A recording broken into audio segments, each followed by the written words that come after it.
I invite Amelia to perform the acknowledgement of country. Amelia, over to you. Thanks, Rajesh. Thank you. So, as Rajesh said, in keeping with our practices, I'd like to begin by acknowledging on behalf of the panel the traditional owners of the lands that we're all meeting from this evening and pay my respects to their elders past and present. I'm meeting from the lands of the Gadigal people of the Eora Nation here in Sydney, and fellow panellists are joining from the lands of the Ngunnawal and Ngambri people in Canberra and the Jagera and Turrbal people in Brisbane. So I also want to acknowledge the fact that First Nations people are our first scientists, engineers, innovators and systems thinkers, and for more than 65,000 years have been practicing their intellectual, cultural and scientific knowledge in a way that has sustained our living environments and preserved our natural resources for the betterment of future generations. So when we're thinking about sustainability challenges, as we are here today, it really behooves us to think of the ways in which we can leverage that deep knowledge in service of collective solutions and outcomes. And with that, I'll hand back to you, Rajesh. Thanks, Amelia. That was quite touching and an inspiring note to start with. Once again, welcome to the panel, Innovation Policy for Sustainability, Reflections from Australian Agriculture. My name is Rajesh Gopalakrishnan Nair, a postdoc fellow at the Commonwealth Scientific and Industrial Research Organisation, CSIRO, Australia. I moderate this session. I'll take a few minutes in giving the background and some housekeeping matters. This panel forms part of the Science Summit, a side event to the 78th General Assembly sessions of the United Nations. The outcomes of this summit would inform the General Assembly through feedback reports. This is the last of 4 panels convened by Professor Swati Mehta of Guru Nanak Dev University, India, Professor Mamamuchi of Tshwane University of Technology, South Africa, along with Dr. Declan Crane of Intelligence in Science, Brussels, and 2 top-ranking organizations in Australia, CSIRO, the Commonwealth Scientific and Industrial Research Organisation, Australia's National Science Agency, and ABARES, Australian Bureau of Agriculture and Resource Economics and Sciences, the Science and Economics Research Division of the Department of Agriculture, Fisheries and Forestry of Australia.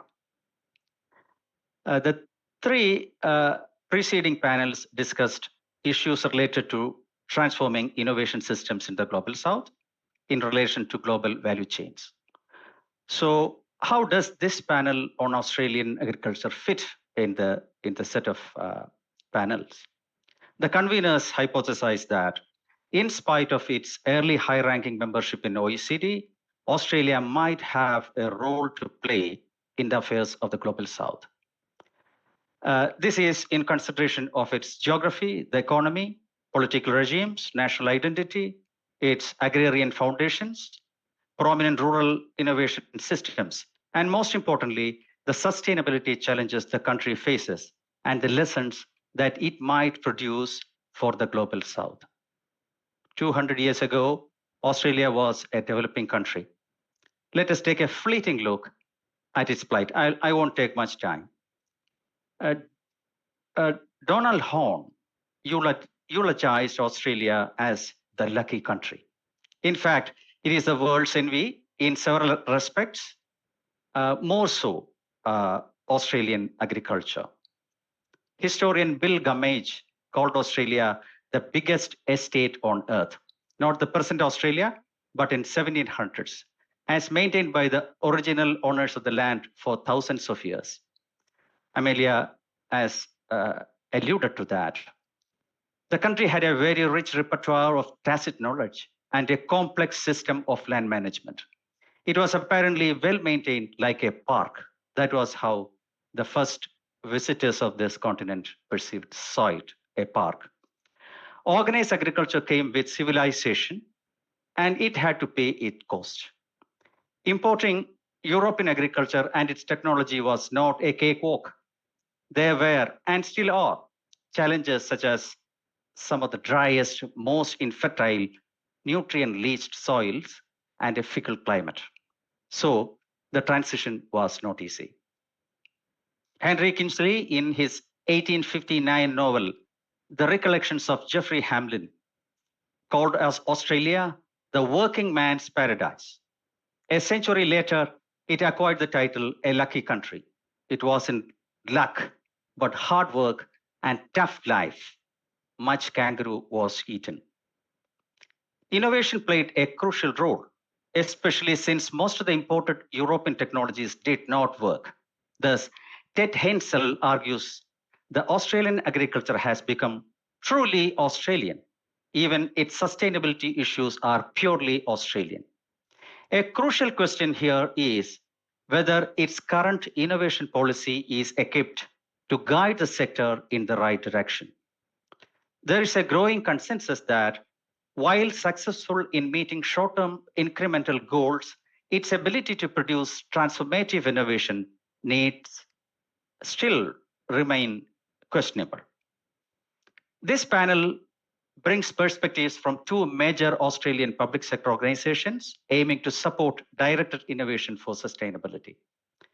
Australian Bureau of Agricultural and Resource Economics and Sciences, ABARES, and the Commonwealth Scientific and Industrial Research Organization, CSIRO. They have come up with a set of programs and projects aiming to shift innovation policy, reformat innovation action, and build greater capability in doing all this. In this panel, we have 6 panelists: Dr. Rohan Nelson, Professor Andy Hall, Dr. Amelia Olsen-Boyd, Dr. Michael Battaglia, Dr. Peat Leith, and Dr. Heleen Kruger. I take the liberty of introducing them before they start speaking.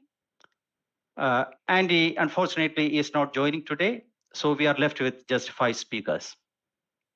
The panel is structured in 3 rounds.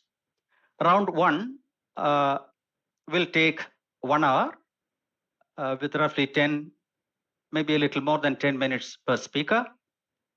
This round will set the stage, current status of Australia's agriculture, its challenges, what we have to keep us in good stead, to keep us ourselves in good stead, and what we aspire to have. The second round, we directly go to the audience to take questions and comments from the audience. We have a lively discussion with the audience for 20-25 minutes. And the final roundups round, the round 3, as inspired by the discussions, we gave opportunity to each of the panelists to summarize their views, and the speakers will be chosen on a raised hand basis. So that will be 20 minutes. Put together, we have 2 hours. So I invite, before inviting the thing, a little 1 or 2 announcements. So we have several Australia-specific terms, abbreviations, and institutional names, etc. So to help with this, I'm going to put a list of abbreviations and definitions in the chat for the benefit of the audience. So audience can anytime go back to the list and have a look to understand what is what. And kindly keep the microphones mute unless you are speaking, and keep posting your questions and comments in the chat box so that we can pick them up. I have instructed Indu to pick them up and pass it over to me so that we can call upon you to ask the questions yourself. So please do that. Please be brief and straightforward so that we can save time. So with this introduction, let me invite Dr. Rohan Nelson to open the panel. Dr. Rohan Nelson, Rohan is an Indian name, I'm told. I tend to pronounce it as Rohan rather than Ron. So Ron Nelson is an institutional economist working on agriculture and natural resource management with ABARES. His current interests include innovation policy in agriculture and how this nests within national innovation policy. He's also developing an interest in the use of foresighting to reveal and recalibrate deeply held assumptions about future policy. Ron has previously worked for the Productivity Commission, the University of Tasmania, the Department of Climate Change and CSIRO. So with this, Rohan, please take over. The floor is yours. Thank you, Rajesh, and thank you for the panel who have organised this amazing event. It's a real privilege and an honour to be part of it. So, as Rajesh said, my name is Rohan Nelson. I work for ABARES. ABARES is a small research division inside the Department of Agriculture, the Australian Government, Department of Agriculture, Fisheries and Forestry here in Canberra. And for those who are in that agricultural scene, we're a little bit like the US USDA Economic Research Service. What I would like to do, and with all your permission today, is to just provide some context to both Australian agriculture and the innovation system that we'll be discussing in the panel today. And what I'd really like to do is just provide just an overview of the structure and function, if you like, of Australian agriculture, and then walk a little bit through the innovation system. And then we'll talk about how the innovation system, it's celebrated its successes, and talk about some of the challenges that we're all working on, which may mean we need to complement that in some interesting ways. So Australian agriculture fits into the economy like this, just to start it from the top and to work downwards. So most Australians feel as though Australia has agrarian roots, historical origins, but these days agriculture is a very small but continuing very important sector of the economy. Agriculture hasn't really been a very large part of the economy since the mining boom of the 1960s. And in fact, going right back to the 1850s and 60s, mining has been very important in the post-colonial Australian economy. Another sector, obviously, that's very important here is the food sector. And if you look at the right-hand graph here, you'll see that manufacturing, so that's combined food and beverage here, this dark green slice, and non-food manufacturing together make up about 5% of Australia's gross domestic product. And within manufacturing, food, beverage and tobacco products is actually the largest category in our manufacturing sector. Now, this is very interesting from the perspective of innovation, because as innovation specialists throughout this community often write, innovation systems are often attached to the manufacturing sectors of industrialised countries. And so Australia has a fairly small manufacturing sector in relation to non-food activities. Now, one of the reasons for that historically is because as a nation, our post-colonial comparative advantage is very much in land. We're a very sparsely populated nation. We have a physical geographic concentration of agriculture in these greener areas closer to the coast, and that's also where most of our population resides. So the history of Australian agriculture, as Rajesh mentioned, has been all about the use of land, and that's why recognition of the indigenous custodians of our land for so many tens of thousands of years before European-style agriculture began is so very important to us. So the character of Australian agriculture is very much, as Rajesh said, subject to very high climate variability, frequent severe droughts, floods in parts close to the Great Dividing Range, which stretches up through this part of Australia, is almost this boundary here, actually, in the wheat sheep cropping zone. This area marked with the black outline is where most of the extensive agriculture happens, with some grazing and other activities, a little bit of intensive agriculture based on irrigation in this part of Australia, and lots of extensive grazing right through northern Australia. And I'll talk a little bit more about that in a moment. Just to reaffirm something that Rajesh said, which is important for what comes next, quite infertile soils, very shallow, very ancient geology, and very hot, dry conditions, limited vegetation growth, which means limited carbon in soils and limited depth and so forth and fertility of soils. Very important in terms of our productivity versus other agrarian or nations with significant agriculture.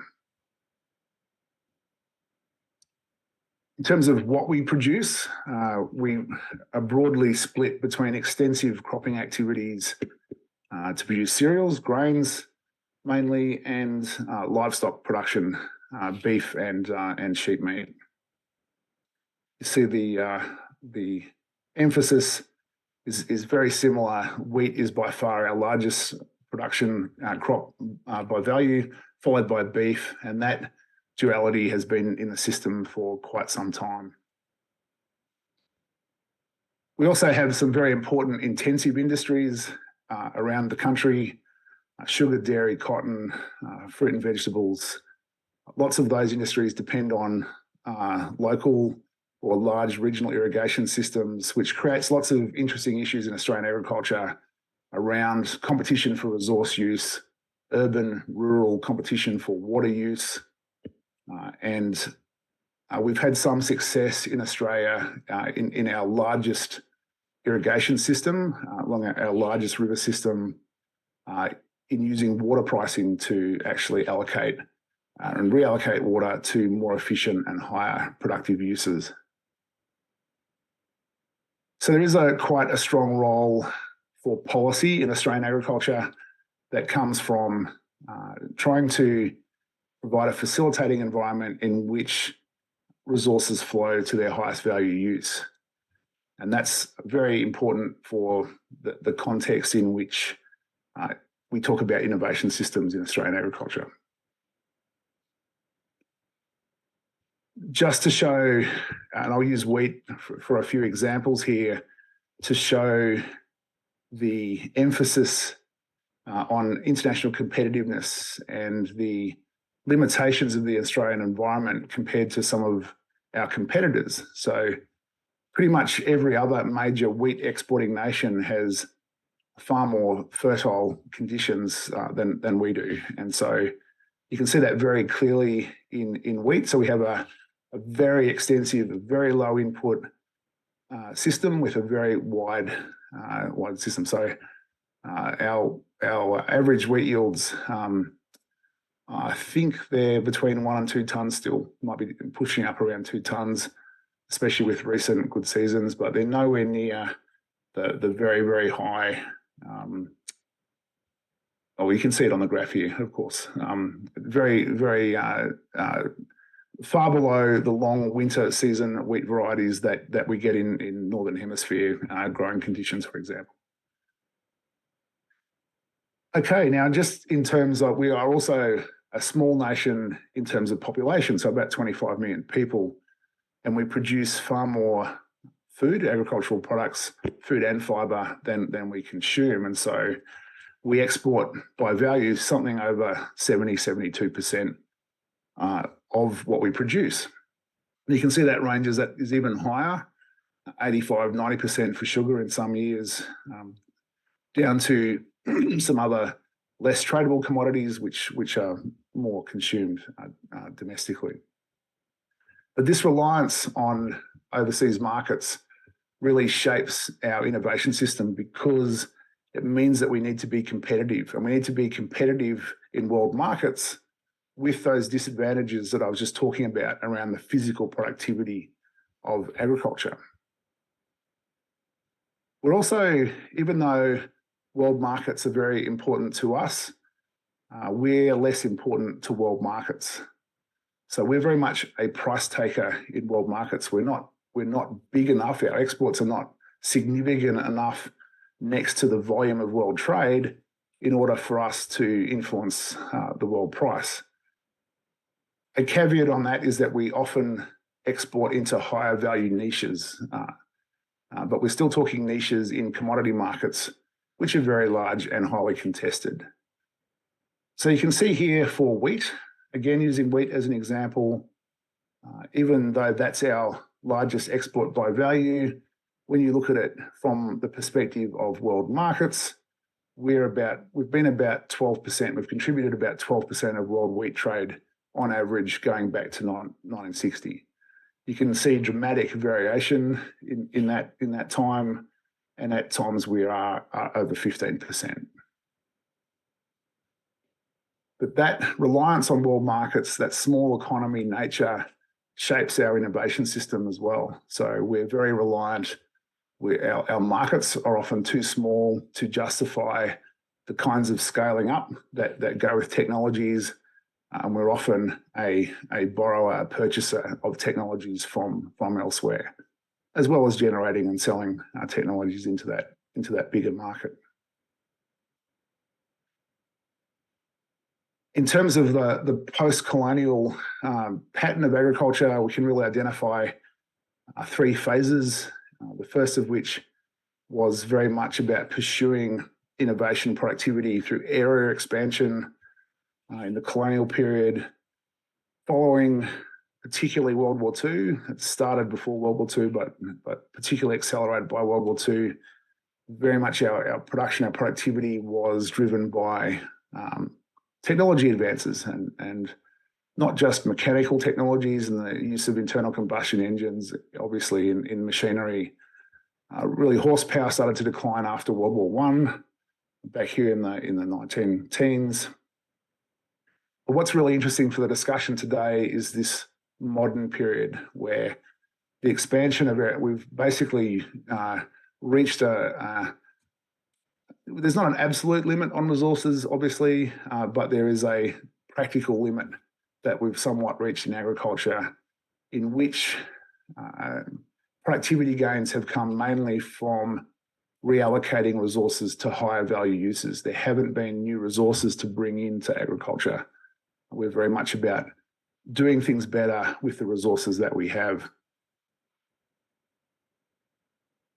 Now, when we look at Australia's position in terms of productivity gains, this is an analysis from the United States Economic Research Service, but you'll see that Australia really struggles to maintain agricultural productivity relative to some of our major competitors, and competitors here meaning not just other people who say export wheat into world markets, but also the domestic producers of wheat in the countries that import it. And so there is very much, there are limits to what we can do to remain competitive by focusing on physical productivity within the farm gate. And that gives us a sense that we need to do so much more than focus on technology, and technology especially around production technologies within the farm gate. This has created an environment in which we've needed to look at the whole supply chain, our position in world markets, our position in trade, our commitments and obligations under the World Trade Organization, that contribution to global deregulation that's happened over the last 20 or 30 years, and a whole range of institutional things to do with regulation of technologies globally that allow us to pursue innovation and productivity for international competitiveness beyond just technology within the farm gate. So now just moving here from a discussion about the nature of Australian agriculture to the nature of our innovation system. And I've really painted the picture about what's driving the urgency of the mainstream part of our innovation system. And really it's been, that we now have a highly optimized agricultural system with very sophisticated farmers who have become very optimized in the markets, the environments in which they work. And that means that it's very difficult to increase physical productivity on farms as well. So this idea of this graph that you're looking at, if you're not comfortable with that, it's just a single factor productivity function where we've got inputs on stylized inputs on the x-axis here and outputs on the y-axis, and you can see in the space that we're in, incremental and transitional gains in productivity are very hard to come by, and it's just a limit of the system. And at the same time, it's a celebration that the system is highly optimized. We have lots of people doing very well at what they do. Within this context, we've developed a very highly optimized innovation system to support farmers doing what they're doing here. So we've got a very, we've used economic specialization to create a range of what we call research and development corporations over the last 30 years or so, which are all very much about producing commodity-specific, productivity-enhancing technologies and knowledge products to help improve particular farming systems and the value chains in which those farming systems fit. We have 15 of those rural research and development corporations. Each one of these is tailored, as you can see, to a particular activity. Some of them are obvious: Meat and Livestock Australia, Australian Wool Innovation. This is a meat processors, RDC, fisheries, dairy, horticulture, forestry, cotton, grains, wine. Some of these bodies, most of them, I think, started as statutory bodies today. So that means state-based organisations. Today, only 5 of these 15 are statutory bodies, and the other 10 are commercial companies run by the organisation. I'll talk about the model next, but just to say here that these organisations also work very well together. They work very well together around shared goals, and we have a couple of integrating organisations. AgriFutures Australia, which is a very forward-looking, it's designed to bring a sense of foresighting into thinking about innovation across industries. And we also have an organisation called Agricultural Innovation Australia, which is all about new forms of venture capital style public-private relationships. Now, the model on which the funding for these organisations happens is very much a public-private partnership. Producers, a levy is charged on the sale of goods from each one of those industries, and that is matched by the Australian government up to 0.5% of the gross value of agricultural production for that industry. This provides a very, very efficient mechanism for tailoring research and development to the specific needs of those industries. And it's a very profit and efficient driven activity.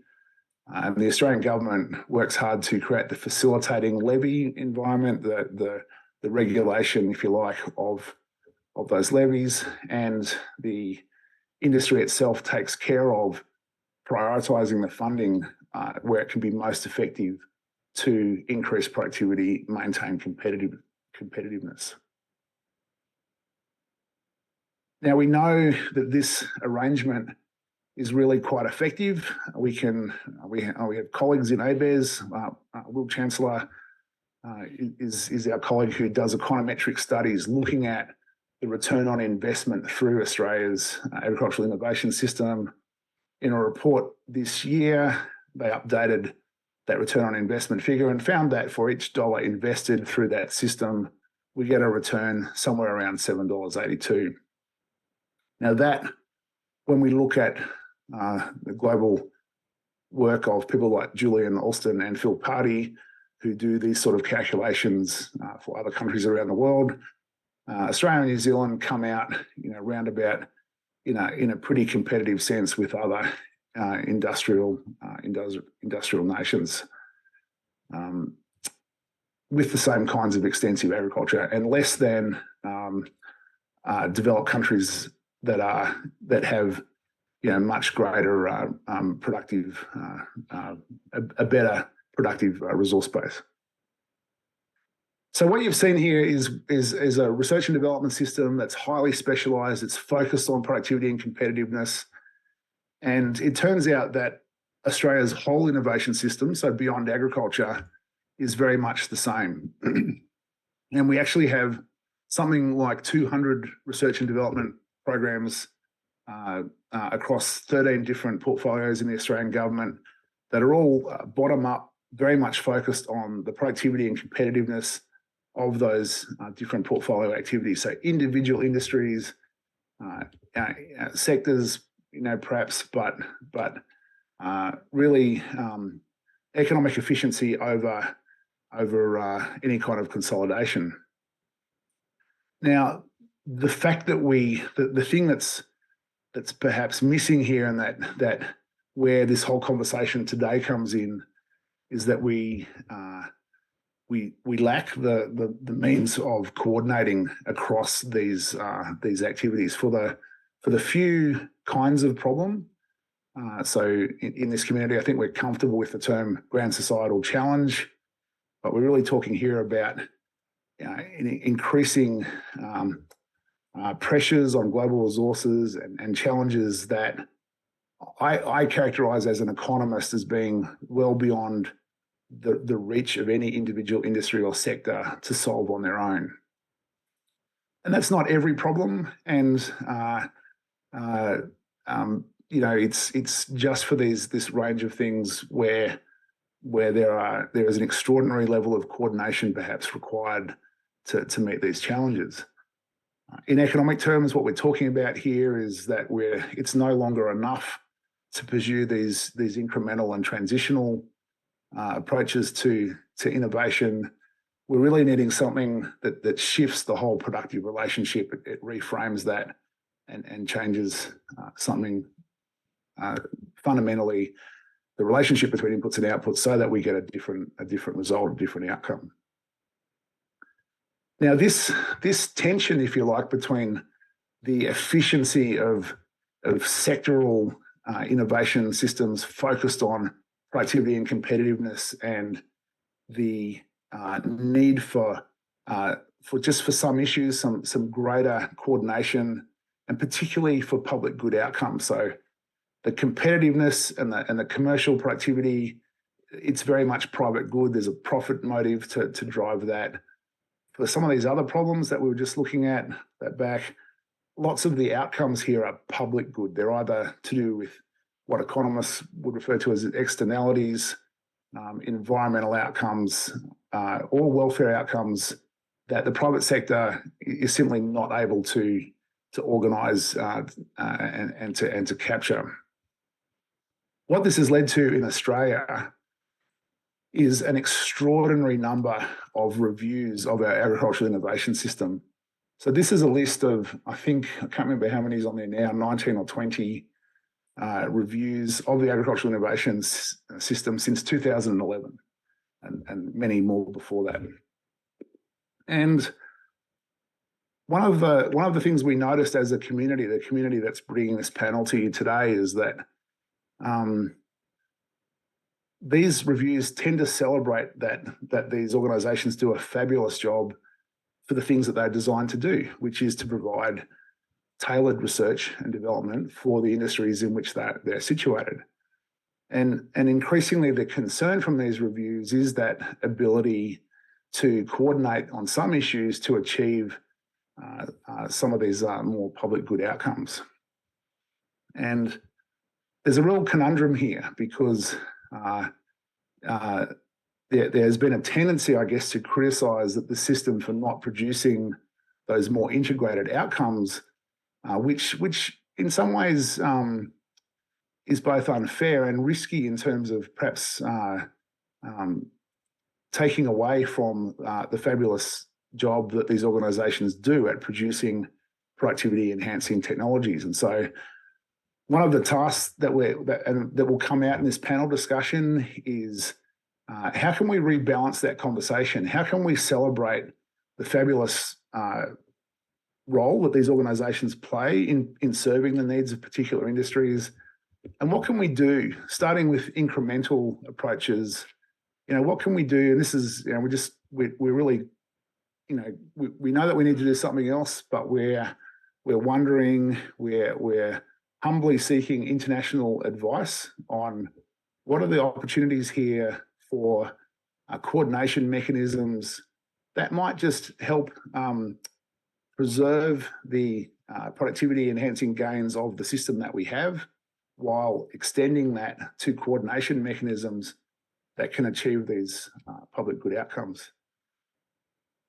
And just to kind of conclude and set the stage for the rest of the discussion, we really have this language of trying to find more integrated approaches, or as our colleague Andy Hall says, layered approaches to innovation systems. So innovation systems that recognise the contribution both of very specific and tailored, the benefits of economic specialisation, if you like, of being able to produce very tailored research and development technology focus at one end, while also linking into the global innovation system and creating those integrated mechanisms through coordination, we're starting to think more and more, that allows us to prioritise, to gather resources together when needed to tackle these much bigger and more complex issues that, as I said, are well beyond the reach of individual sectors. Now, what you'll hear in the rest of the presentations today is my colleagues on the panel, many of them have experience of building these kinds of mechanisms and have significant insights to share about both why they've done that, how they've gone about it, and what the successes and challenges have been in those fabulous experiments. So Rajesh, thank you. I hope that set the scene for a fabulous panel discussion, and I just want to thank you again for organising a magnificent event, and it's a privilege to be here. Thank you, Ron, for that fabulous presentation, stage setting, the agricultural landscape, Australia's agri-food innovation system, or rural innovation system, whatever we call it, and the umpteen number of reviews, and your take that the system has something missing, noting the shifts in the way we are collectively thinking about innovation and various the directionality options. Now, the next speaker is Dr. Amelia Olsen-Boyd. Amelia is Executive Manager, Mission Innovation, Strategy and Design at CSIRO. Amelia leads a multidisciplinary team to identify and develop new missions in collaboration with CSIRO researchers, with a focus on iterative design and portfolio strategy.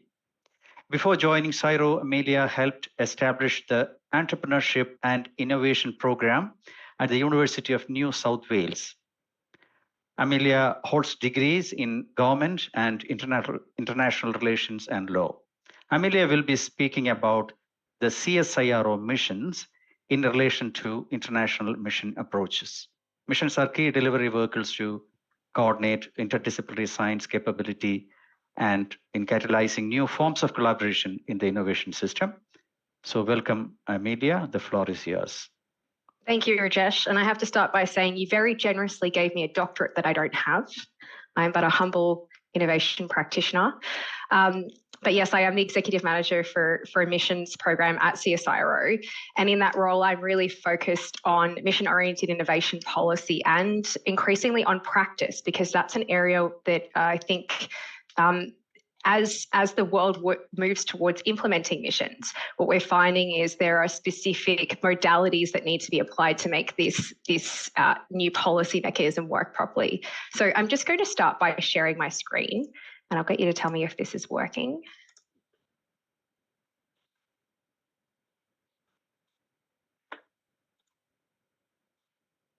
Oh. Is that, can someone indicate to me if that's working or not? I can't see. It is, thanks, Rohan. So I'd just like to reflect on some of the things Rohan was talking about, particularly towards the end of that presentation, because I think there are some lessons to draw out about the way in which the Australian agricultural innovation system is optimised for productivity and competitiveness. And it has a series of institutions and organisations that are really sectorially focused. Sectorially focused in their activities and in the solutions they're delivering, and they do a really great job of that. And as Rohan said, many of the problems that our innovation system faces, those approaches are really well suited to.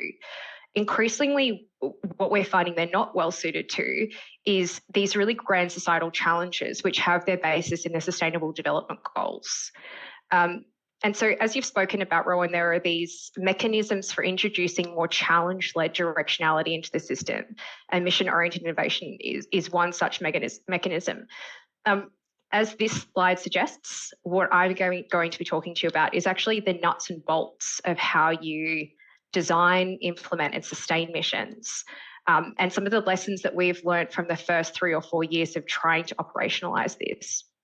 But first, it's probably worth reflecting a little more on CSIRO as an organisation and its role in Australia's innovation system.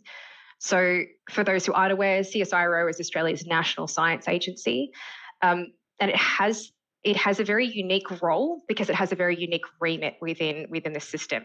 Its remit is to deliver science and technology solutions for the benefit of the Australian public, for the benefit of our industries, to deliver on national policy priorities, and to help Australia to meet its obligations under the Paris Climate Agreement.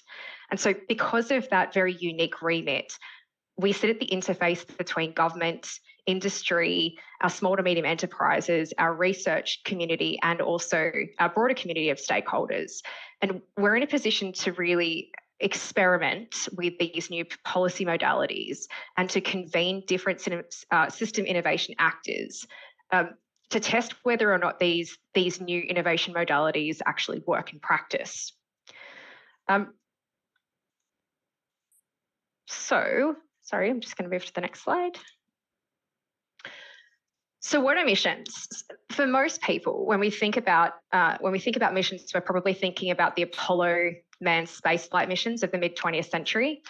And the key features of that I wanted to draw to attention here are that there was a really public commitment to a very ambitious and long-term objective that was made. It mobilised at scale public and private sector investment, resourcing and capability. It involved breakthrough science and technology.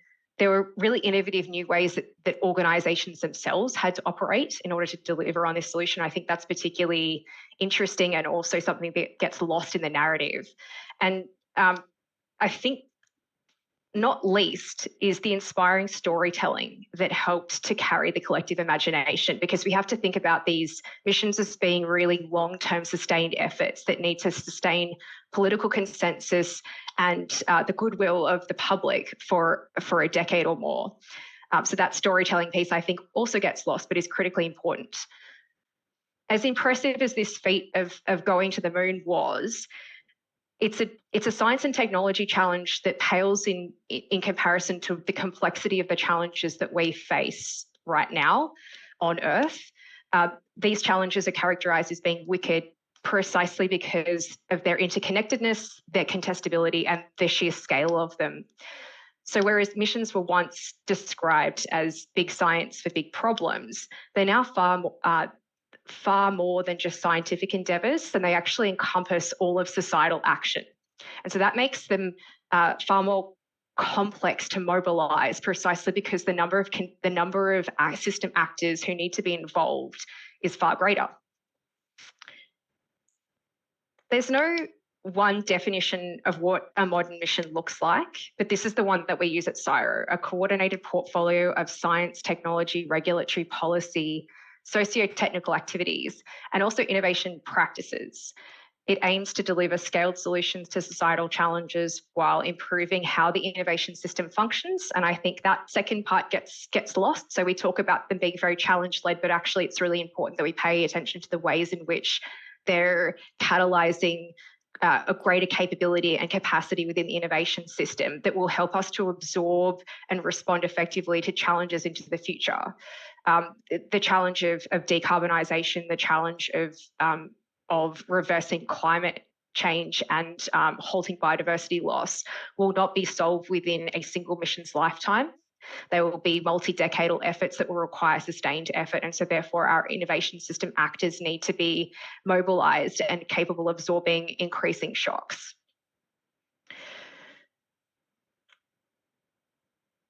What this means, though, is that CSIRO as an organisation can't actually rely on its own capability alone. So we have 6,000 staff, including thousands of researchers who cover multiple disciplines. But they alone won't be able to solve these challenges. What we actually need is to mobilise and convene at scale networks that include our government agencies, small and medium enterprises, industry, the research sector in our communities to actually co-design and experiment with multiple solutions. So we're not talking here about research programs that articulate a very linear path to delivery of an outcome, but rather dynamic portfolios of tens or even hundreds of activities, all of which are engaged in experimentation and learning to work out what are the most effective paths to impact.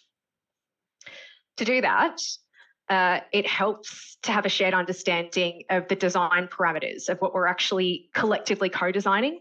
And that's where mission design features really come into play. So when we get down to the nuts and bolts, what we're looking for is something that is deeply challenge-led, in that it's picking out and identifying what is the most complex, urgent and material element of the grand challenge that we've identified that really requires this accelerated effort, but a sustained effort over a long period of time.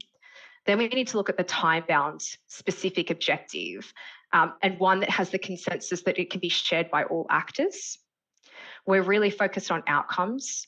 So while we talk about the number of activities or the number of researchers who may be allocated to work on our missions, what we're really interested in is that they achieve substantial impact, they reorient the innovation system, and they create spillover benefits. So when Mariana Mazzucato, who is often called the mother of modern missions, she's a professor at the University of College London, and she's written extensively about mission-oriented innovation policy. The way in which she uses the Apollo analogy is to really talk about the spillover benefits that it created. So yes, we had breakthrough science and technology and we sent a man to the moon, but we also created a lot of the technology that you all use in your smartphones and the Velcro that goes into your shoes. And none of those things were necessarily foreseen benefits of this grand challenge, but they are all spillovers and we have to pay attention to what those look like. The fourth element here is shared direction. So we need all relevant actors to be moving towards the same objective and contributing complementary activity, as well as directly collaborating. And I think this one's particularly important in the Australian context because whereas some international programs of missions are really directed by a top-down articulation of a policy mandate and associated funding, in the Australian context, we're convening missions based on a shared understanding across the innovation system that this is actually a problem that we all have a role in solving. And so it's really critical that there's a consensus about what direction we're heading towards. And then finally, we're looking for missions to intervene into the innovation system at scale, to explore dozens or even hundreds of activities and to marshal substantial investment over a 10-year period of time towards sustaining those efforts. I think it's also worth noting that there's no one type of mission. So when we think about the prototypical mission,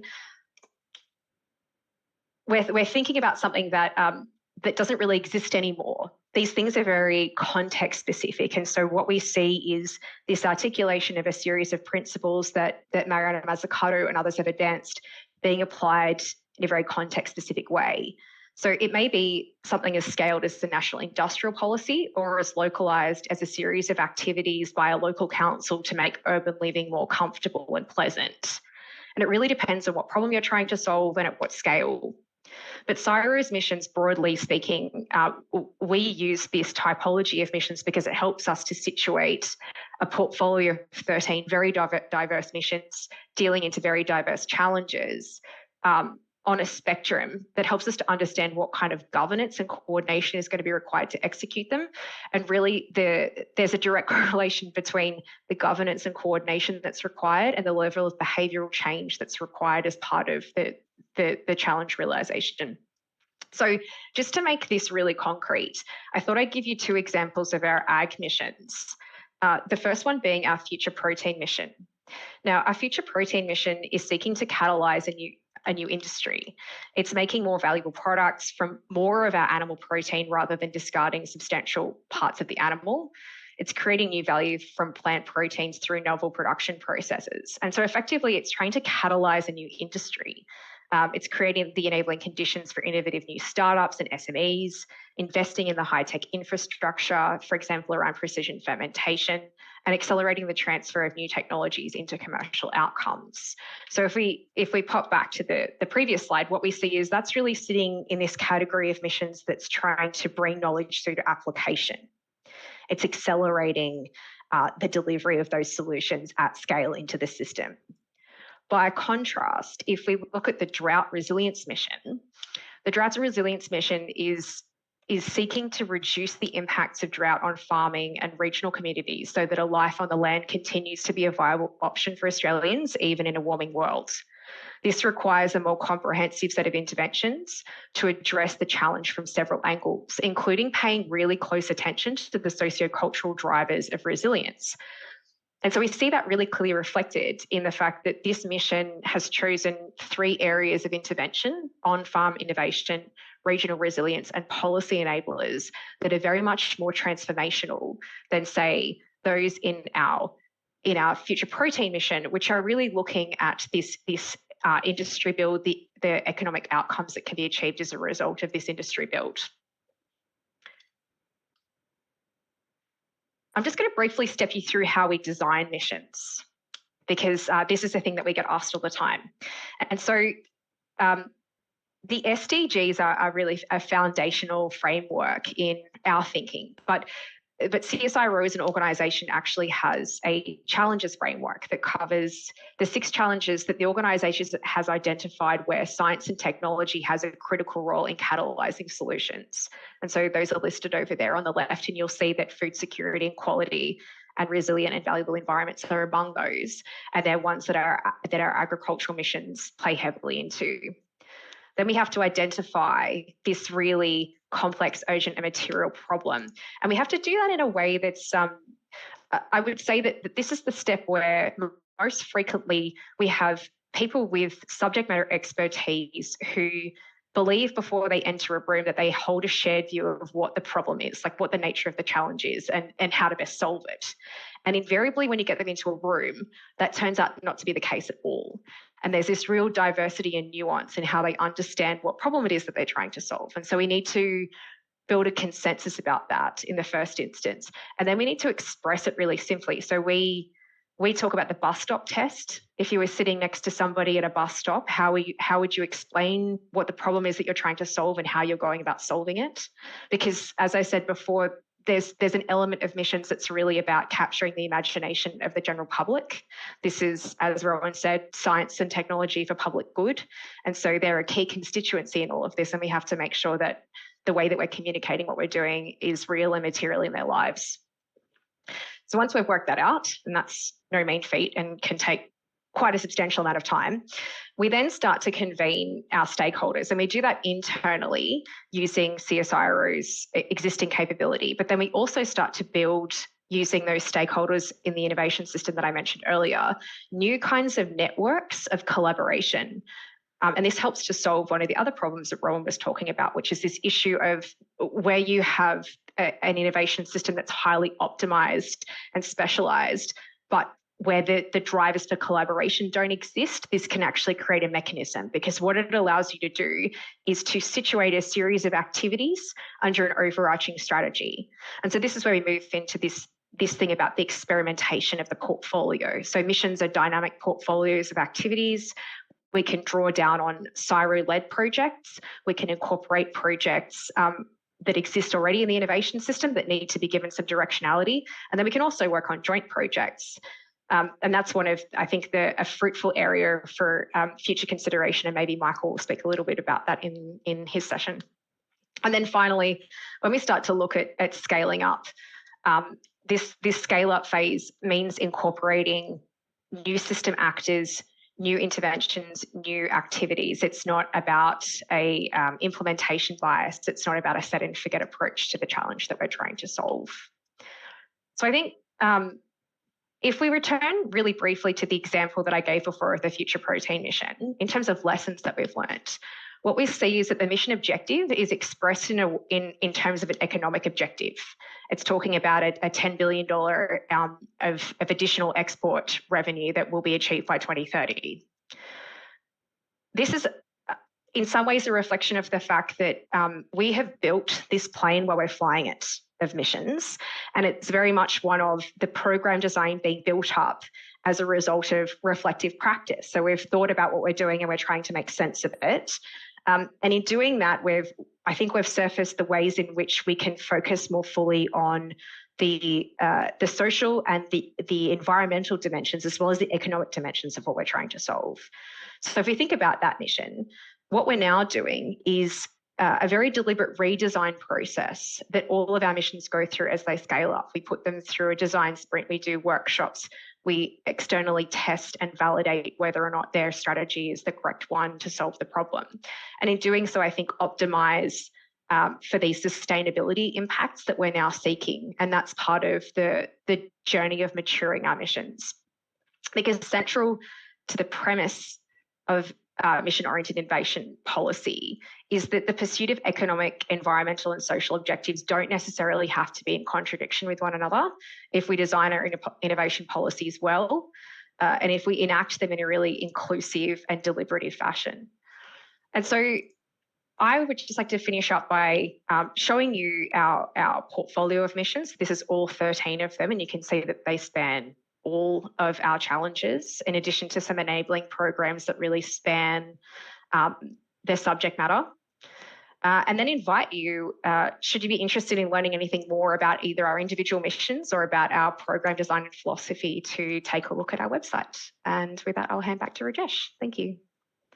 Thanks, Amelia, for that presentation of the nuts and bolts of our system and your take on CSIRO missions in relation to international mission approaches. Now, we have overshot time a little, but no worries. We might take an additional 20 minutes if the audience are willing to stay. No worries. So next, I call upon Dr. Michael Battaglia, the mission lead for Towards Net Zero Mission, CSIRO, which looks to build capability to assist Australia's transition to net zero with a particular focus on hard to abate sectors. Over to you, Michael.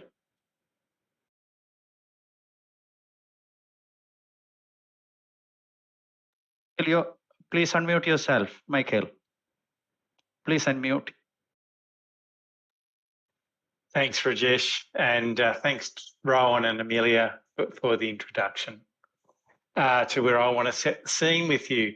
So Rohan has introduced the fact that, like many sectors, agriculture is embedded and potentially a contributor to these societal grand challenges. None more evident, perhaps, than the climate challenge, and I'll unpack some of that later on. In the next 10 minutes or so, I want to look in more detail why we need a different approach to these problems and how missions, as Amelia has articulated, is one mechanism. And then I'm going to lead you through one of the portfolio of activities we are utilising in the broader Towards Net Zero mission and talk about some of those activities that relate to agriculture. The key takeaways that I want to leave you with from this talk are that transformational change needs to look at the systemic nature of the change that we're trying to look at, and needs to engage across and in a coordinated way across the innovation system and society to create those possibilities, lest systems lock-ins or backsliding snuff out those new innovative pathways. So I'll unpack that a little bit more, but it really goes to the heart of the coordination and broader new constituency approach that Missions tries to build, and the role of driving experimentation, but then looking at how to stabilise those experimentations and new practices to enable them to create future possibilities. So many of the future food systems and agricultural landscapes that we need for a low emissions society really look and could be very different than many of the existing landscapes that we currently have, and we'll have agriculture responding to different incentives and different markets than it potentially does now.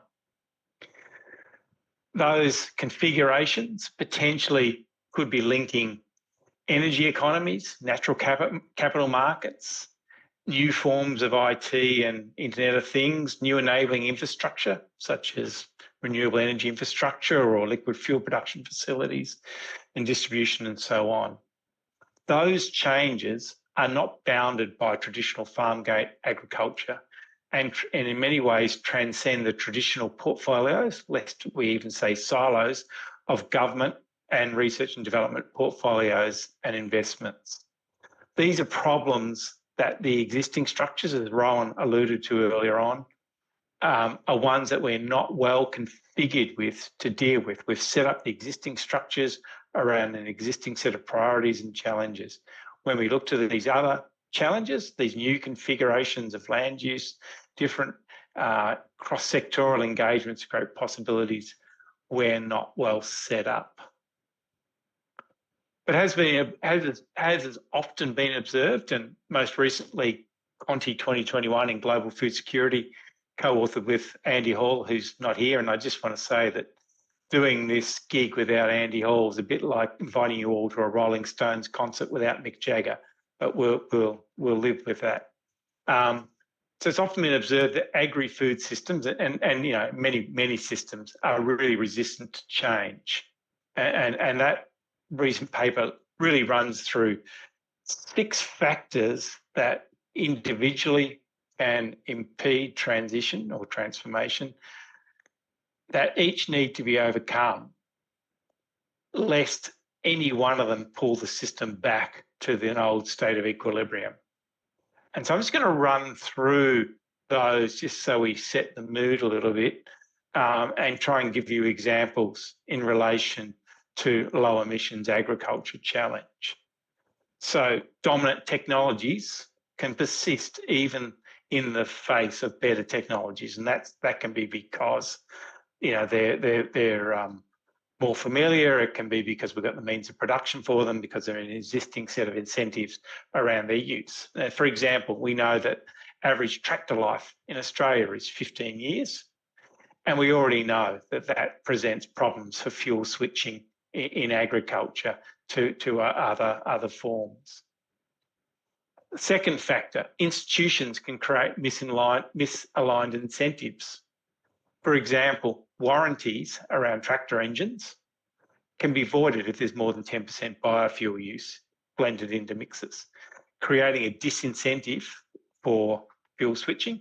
Or alternatively, we know that from some work that Pete, who's going to talk after me, and I were doing, that microgrid formation, whereby small-scale local area networks that can be used to create low emissions agriculture regions, are in some cases regulated by the processes around generation and selling of electricity, for it need to go back into the bulk grid and then be distributed back in some jurisdictions in Australia. Attitudes can create resistance to change. And you know, we all know that farmers may prefer long-standing practices used by their fathers and their fathers' fathers, and you know, right back for that 200 years of colonial history that Rajesh has described for us. And that can prevent adoption of new practices, or you know, people identify themselves as a livestock farmer rather than a mixed grazing farmer. There's lots in it. You can use your imagination on those. The whole political economy around agriculture can constrain action.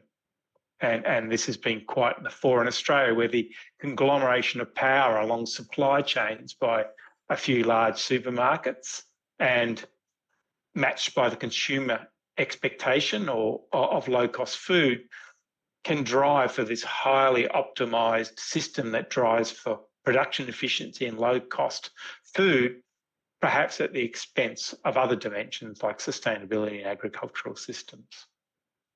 Infrastructure may limit the scaling of innovation. Classically, in rural Australia, we have poor internet, and that's going to constrain the use, for example, of Internet of Things applications, which are going to be critical for the implementation of precision agriculture, which will and robotics, which can decrease the use of agri-chemicals and the embodied emissions in those. Finally, R&D priorities may be misaligned for transformation, and Rowan's talked about our highly optimised RDC system and the fact that levies are generated on volume basis in many our research and development corporations. But in fact, what that does is it excludes potentially a range of possibilities where that potentially could lead to lower volume transactions but higher value product in those sectors. And so again, misaligned R&D incentives. The problem, as I said earlier on, for transformation is that all these 6 factors potentially need to be simultaneously changed, and failing that, novel pathways can founder. But solutions then need to be systematic and engage multiple actors at multiple points in value chains and value creation systems. And they need, to Amelia's point, they need not only to have a clear mission-oriented policy narrative, but they really need a full innovation system response that recognises the network of agents and institutions that are going to contribute to the development and stabilisation of these novel pathways. I think this has often been referred to, some of you will know it as mission-oriented innovation systems as a broader way of viewing mission-oriented policy. So that sort of gets to the, Amelia's outlined the pragmatics of missions and the vision of missions, but the nuts and bolts of missions are really how do you bring to bear actions and constellations of actors that enable you to simultaneously tackle all those situations, lest you don't drive to the transformative option that you look to. And as Rowan's alluded to, our system's not well designed to that. We're often segmented by commodity silos. We have, different jurisdictional responsibilities for regulation and policy, and others driving down around, farmer capacity building and so forth. We're often quite fragmented, yet we need this simultaneous and joined up action to drive the changes. So the Towards Net Zero mission, as Rajesh kicked off with, aims to help Australia's hard to abate sectors, and I include agriculture in that, to reduce their emissions. And in doing so, generate environmental, societal and regional benefits. So we have this we want to see this net zero transition, or this transition to low emissions economy in Australia, but we want to see it directionally done in a way that builds prosperity, equity, justice, and also enables us to simultaneously address some of these other deep societal and environmental challenges. We're 12 months into that, so what I'll be talking to you a lot about is not yet resounding successes, but a lot of the foundational work and some activities that we're undertaking. And as I said, agriculture is one of a number of sectors that we're embedding ourselves in to look at what is the capability that Australia needs to have to enable this transition. In agriculture, I'm going to talk to you about 2 use cases or examples that we're working with that I think highlight how we're trying to drive to this connected action. The first I want to talk about starts totally outside of normal agricultural activity and is driven by a completely different sector, but has the potential to totally reshape agricultural landscapes in Australia and create new potentials. Airline emissions globally contribute about 5% of anthropogenic emissions, and they are hard to deal with. In the long run, we expect hydrogen and direct air carbon capture to provide solutions, but we won't see that out to 2040 or even 2050. It's another bit of a lock-in problem. There's some technology to build, but deep down, you've got to wait for a whole lot of airplanes to get old and finish up their life cycles as well as build all the infrastructure and all the other activities. And you need to drive the price of hydrogen down to an equivalent point. It needs to come down about to 30% of the existing cost of production. In the interim, what we will see will be a biofuels industry or a biogenically sourced contribution to sustainable aviation fuels. In Australia, we've been here before, not with biofuels, but when we significantly changed incentives around land use and started up a forest plantation industry to counteract the effects of increased conservation, reservation of our forest estate and conversions to plantations. And we didn't do it right. We did it in a way that created a lot of discomfort in regional areas around land use changes and impacts on rural livelihoods. So we've got this new industry that can emerge, that could benefit regional Australia, that could even potentially help us ameliorate some issues. Australia could do with a lot more trees in its landscape, but we had the experience of not having it done well in the past.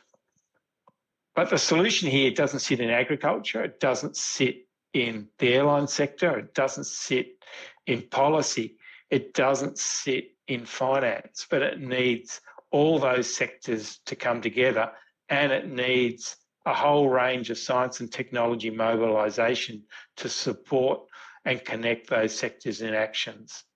So that's what we're doing for those sectors of the mission, is convening conversations across those different actors and helping them create pathways that can build this new resource stock in a way that supports and enhances sustainable agriculture, in a way that is cognizant of broader issues around climate change impacts on land use in Australia. And we're simultaneously looking at how we can build the evaluation tools, the biodiversity assessment tools, the natural capital tools, such that we can look at where these activities can create other sectorial benefits. As a final part of that, there's a broad national assessment. So you've got these things need to be done at multiple scales. You need to have the national scale assessment around how do we want the whole landscape and economy to look, but then it needs to be resolved down at finer scales. Those scales I was talking about, where you're looking at natural capital, the implications of an individual farm enterprise. At that broader macro scale, we're trying to produce, as an organisation, the integrated assessment models that allow the government to understand the implications of these emerging markets on other land use and economic priorities. Things like, how do we use our land resources to generate negative emissions technologies to offset emissions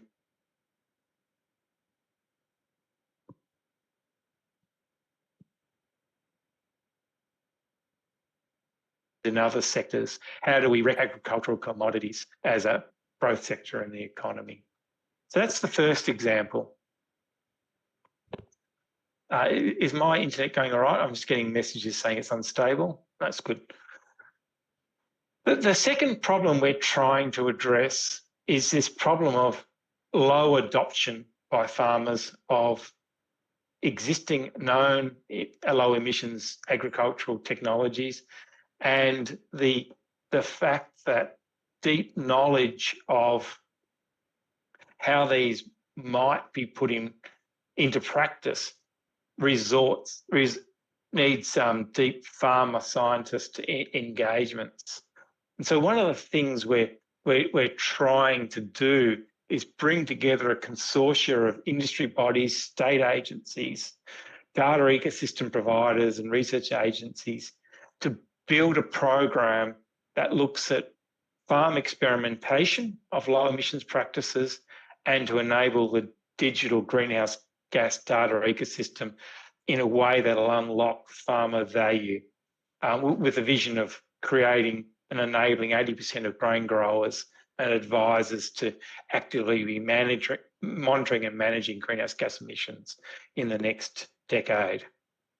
So going back to the earlier points, those 6 impediments I talked to you about, we see some key problems in the scaling of low emission activities to be in farmer trust that practices will work on their farm, in their enterprises, under the configurations they use. This is the technology piece. How do they know that the technology is fit for purpose?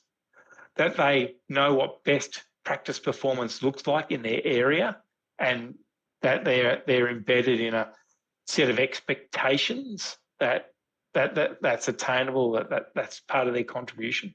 That's an attitude and culture piece. And that we don't have a joined up data system and research and development investments that look at enterprise configurations and not just commodity verticals. That's the infrastructure and our research and development piece. So what we're trying to build here is this participatory action research network supported by science and technology that'll look at utilising farmer knowledge and inventiveness, and farmers are fantastically inventive, combined with expertise to look at 300-400 farms across the principal growing areas of Australia where we do farmer-led experiments, but then where we sit back and ingest and integrate that data into a trusted repository and corpus of knowledge that can be then provided to the digital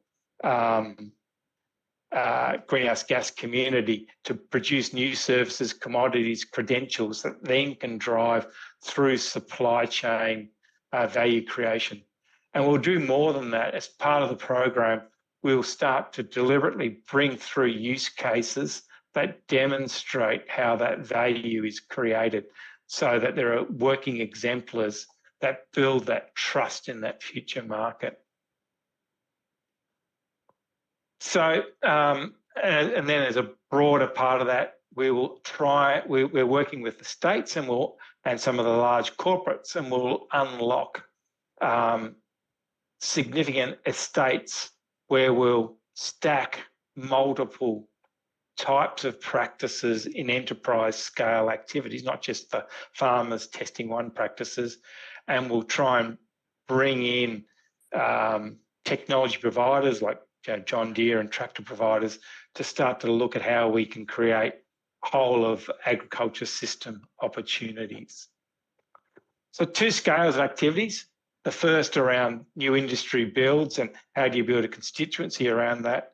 The second, how do you build farmer trust and unlock farmer innovation, but further, how do you build the capacity in the system for network learning and transfer of value? So with that, I'll hand back to you, Rajesh. Thanks, Michael. Thanks for your take on the crucial issues facing our agri-food system, the resistance of the agri-food system to change, limitations with respect to the scaling of innovation in solving these issues, and particularly your work in the towards net zero mission in addressing some of these issues, also learning from the ground. I noted you were very, very careful with your accent, very sympathetic to the international audience, and that was very kind, Michael. Thank you very much. I hadn't completed your introduction. Michael is a distinguished scientist of CSIRO who received the IUFRO Global Science Excellence Prize for contributions to forest systems modeling and carried out the first Australian assessment of our plantation estate vulnerability to climate change. He was a founder and board director for Future Feed, a company that is commercializing anti-methanogenic seaweed to tackle livestock emissions. So thanks, Michael. And over to Pete. Dr. Peat Leith leads CSIRO's Valuing Sustainability Future Science platform and is project lead for the Sustainability Science Scaffolding Project. His research background as a social scientist in natural resource management across marine and coastal zone management, agriculture, etc., and has focused on how science can effectively underpin sustainability outcomes. Over to you, Pete. Pete will be talking about his project FSP and VSFSP in particular. Over to you, Pete. Thank you so much, Rajesh, and it's a pleasure to be here. I also really want to thank my esteemed colleagues for their fabulous introductions, which sets the scene for this talk, which is recognising that the institutions of science themselves are not well set up to drive the sorts of mission-oriented innovation that we've been talking about and the change that we are trying to implement in these innovation systems. So where Michael and Amelia have been talking about missions as a cross-cutting delivery mechanism for CSIRO, I work in the space of future science platforms, which are the areas where CSIRO is building a future science capability. And I want to talk a little bit about that, and specifically the future science platform that I lead, which is really about trying to build this capacity to do the sort of science and practice we need for complex mission-oriented innovation.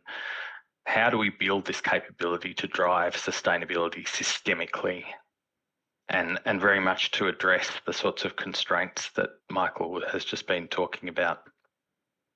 So I'd like to start off with a brief introduction of CSIRO's future science platform. So these are cross-cutting publicly funded investments in science that build our capacity in specific areas and that have significant scientific potential to support the development of new or emerging industries for Australia and the region. They're 5 to 10 year investments that set up groundbreaking science. So this is not blue sky science as you might traditionally think of it, where science is that stems from the creativity of scientists themselves, but rather science that moves from that form of discovery science towards potential use.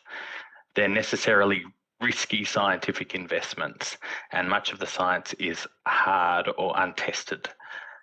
So since 2017, CSIRO's invested in 20 of these future science platforms, most of which are still running. The one I lead is only 2 years in out of its 5-year tenure. And many of these move towards really areas of scientific development that commercialise intellectual property or development methods that are transferable to future applications. So I'm going to give you just a couple of examples of the sorts of future science platforms that we have resourced at the moment, but there's also a link which Rajesh has kindly put in the chat to our future science platforms if you're interested in looking at that portfolio. So here's a collection of a few of them. The Environomics FSP is using omics approaches, genomics, phenomics, proteomics, to develop new ways to measure and monitor ecosystem health. So it tries to capture the diversity of ecosystem biology through new omics technologies. We have a collaborative intelligence FSP, which is exploring ways to make humans and machines work together more effectively and productively. So looking at, instead of just thinking about AI as a tool for us to use, thinking about the collaborative potential between machines and people. And we have a carbon lock future science platform, which is part of a rapidly scaling global effort to develop technologies for capturing and storing carbon in ways that are scalable, responsible, and cost effective. So, as you'll note just from those three, most of our future science platforms are very much oriented towards specific areas of promising technological development, with a focus on a small number of technical domains of science. The FSP that I lead is called Valuing Sustainability. And like most of the other ones, it's worth about $18 million of public investment, or $12 million US dollars. And it, as I mentioned before, it's solely publicly funded. So it's oriented towards CSIRO developing intellectual property or capacity to drive future outcomes. We've employed 18 new early career researchers working across 7 projects, with about 40 other researchers in CSIRO involved in those projects in a smaller capacity. And like other FSPs, the value sustainability is also oriented towards supporting the development of an emerging industry, and that industry is the sustainability investment sector. So Michael's talked about significant investments which are going into carbon reduction, but increasingly we're seeing investments in Australia in areas of natural capital and biodiversity. Australia has the highest rate of biodiversity loss of any continent in the world, and it's increasingly becoming a concern for the government and community how we reverse that decline, which is obviously clearly a big issue in agricultural land management as well. So a lot of the investment in sustainability is moving quickly and changing rapidly. So the Valuing Sustainability FSP has a lot of similarities to other FSPs, but it's quite different in some very sort of substantial ways. It's an investment in methodologies and capability to address the complex and contested sustainability challenges that we've been discussing. And they span many different scientific disciplines and, importantly, move beyond them. The sorts of convening and bringing together of different knowledge systems and perspectives is a critical part of this and a hard challenge. So we recognise that there's a need for new measures and indicators, but these are necessary but insufficient to drive the rapid change that catalyses multiple sustainability outcomes. And at a basic level, new measures associated with environmental, social and governance investing have to have scientific integrity and social legitimacy. So the latter part, social legitimacy, means they need to reflect the values of stakeholders. And this is a hard thing to manage methodologically, to set up processes whereby you can incorporate diverse stakeholder values and ensure that they are well represented in different measures. But beyond that, measures only drive social and environmental outcomes if they're effectively enmeshed in systems of use, as well as the practices of governance or the settings that ensure outcomes. So this too is very hard at work and methodologically challenging, and requires particular sorts of capabilities, which frankly we lack in CSIRO and in the Australian innovation system. So our job is very much to build that capability. We're doing this through an approach which hopes to co-evolve emerging frameworks, indicators and technologies with the capacity to use them effectively within governance settings. And these need to avoid greenwashing and enable corrections, course corrections when indicators prove insufficient or things go wrong. To make this real, it's really necessary to embed this work in specific settings. So like all of CSIRO, we're very much outcome oriented, and our projects are developing methods that develop and find ways forward with diverse groups. They recognise that contested sustainability issues are much more than technical challenges, and treating them as such can make controversies worse and can delegitimise scientists individually and even more undermine science as an institution. And we've seen this in several places. It's widely recognised that our science system is really poorly set up for transdisciplinary science. So a recent discussion paper on transdisciplinary science by Matthias Kaiser and Peter Gluckman for the International Science Council highlights that this sort of science is critical for driving outcomes in complex contested problems. But they also point out that there's diverse factors from the rules and incentives of science globally to the lack of effective training and mentorship for transdisciplinary researchers, which really limit our ability to scale transdisciplinary science to support the sorts of mission-oriented innovation that Michael and Amelia have been discussing. The transdisciplinary agenda is aligned with many international efforts, and we hear constantly of wicked problems. In food and agriculture, it has deep roots in action research and systems approaches. In health, it's got increasing interest through one systems approaches. It's also informed by a wide variety of methodologies and theoretical approaches, from development studies to science, technology, innovation policy to science policy and the philosophy of science. So we hear a lot about integrated approaches, post-normal science, mode 2, post-colonial and feminist critiques. And these are all important theoretical strands which feed into our thinking in the Future Science platform. But we're really mindful that we are in the business of being strongly use-oriented in our work, and that we need to fundamentally be building methodologies for driving the societal outcomes that Michael's talked about. So let me finish with a few examples of 3 projects that we have in our portfolio, which are currently progressing this capacity build and the sorts of methodologies that we're hoping we'll be able to scale.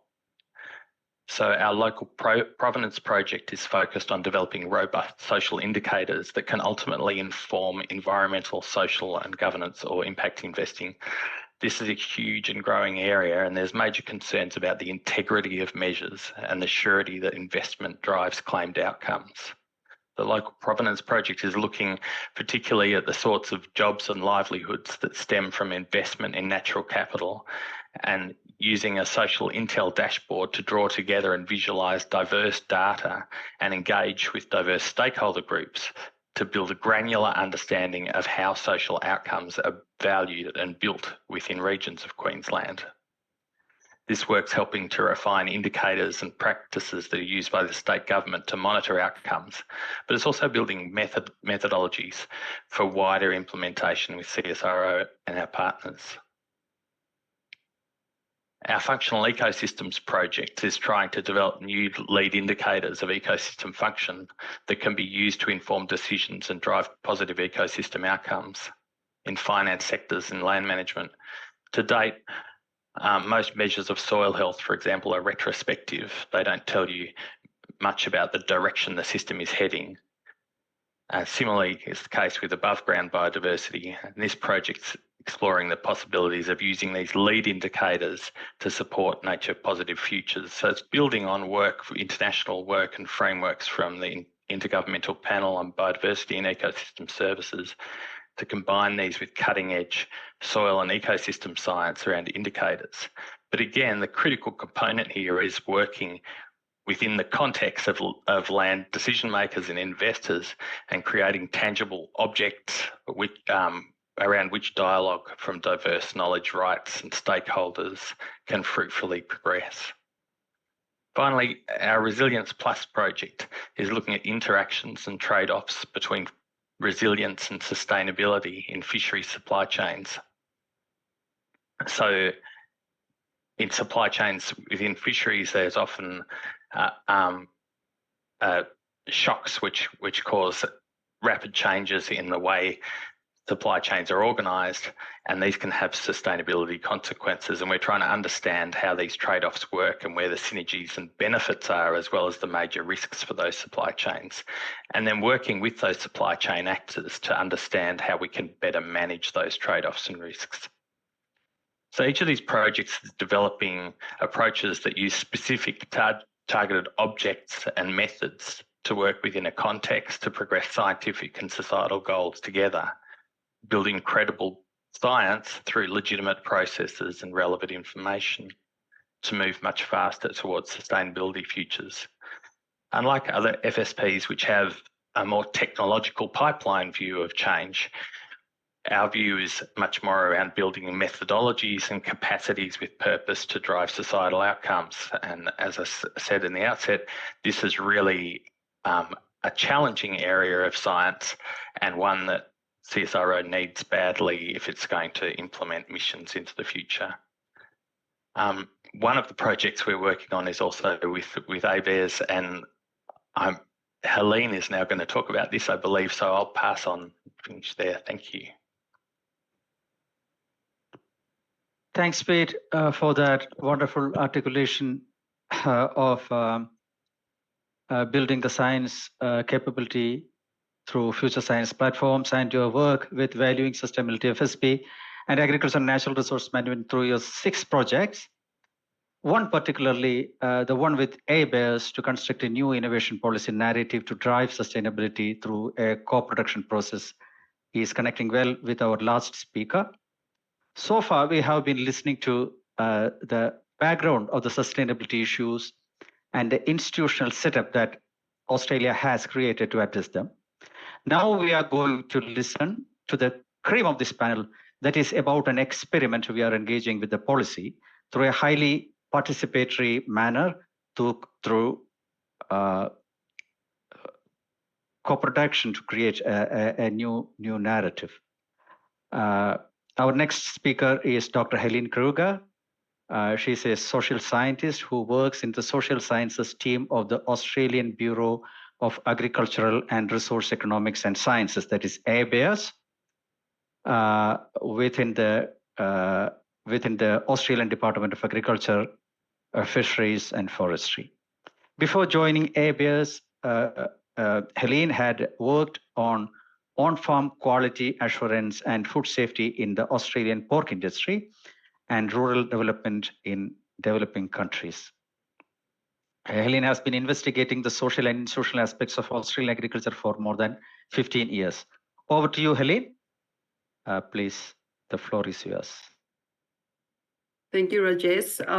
Good day, everybody. It's really lovely to be here and very honoured to speak to an international audience on a Saturday night. And I would like to thank the previous panel members, particularly those from CSIRO, sharing some of the very exciting stuff that's happening in CSIRO. My presentation, as Rajesh said, I'll be sharing a bit of the nuts and bolts of a bit of a more humbler initiative that we're doing here in ABARES, or the Australian Bureau of Agriculture, Resource Economics and Sciences. And this work is led by Rohan, that you've heard first in this panel, and myself is in the team as well. And we have a third member, Scott Burrows, who leads a monitoring evaluation component, which we won't be talking about today. But so I thought we'll share our journey with you so far. It's important to emphasize it's not the only initiative in our department that deals with agri-food innovation and sustainability issues, but this one certainly has unique features. First and foremost, the fact that ABARES is known for its, agricultural commodity forecasts, and as the research arm of the department, it is known for delivering scientific and economic research analysis advice, so lots of technical reports. And this initiative, at its heart, is an engagement project. Now, you'd be glad to hear I've got only one slide, which I'll share with you. Is that all? Hang on, let me just start the slideshow.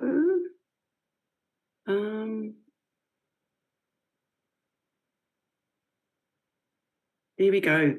So our journey starts back in February 2022 or thereabouts, when the policy team in the department reached out to us.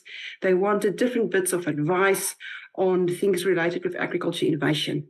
They wanted some advice on monitoring and evaluation, on some proposals from consultants. And so a discussion started with them. And a few things struck Rowan and myself and others in our team. And first thing that stood out to us is how fragmented things are.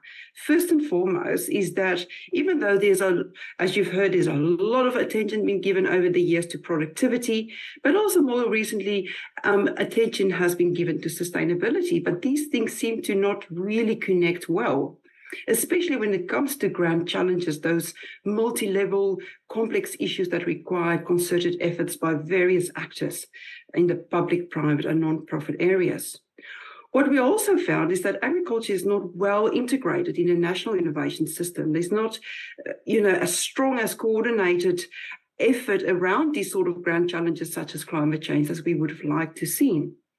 And something else we strike is even though there's been a lot of work done, a lot of reviews, a lot of consultancies around agriculture innovation and as well as sustainability, with a lot of consultation with industry, various government departments, there seemed to have been a bit of lack of input from innovation experts, particularly in recent years.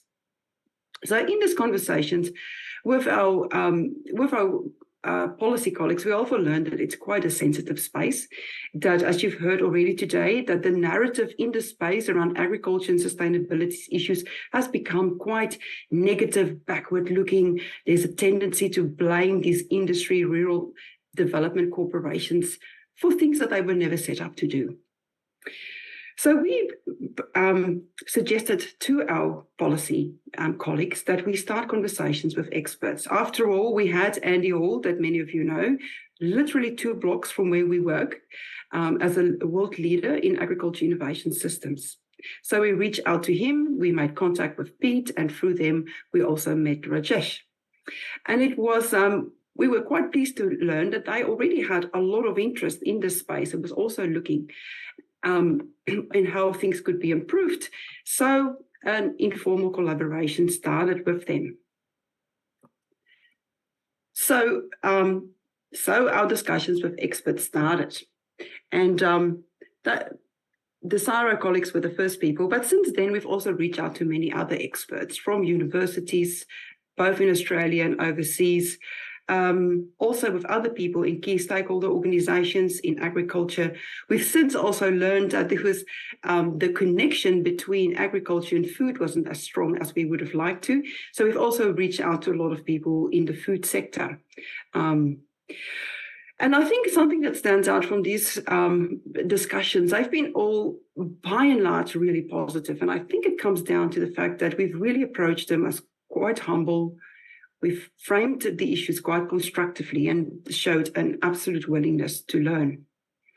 So in our continued conversations with our policy people, we discussed, well, how can we, make progress in this space?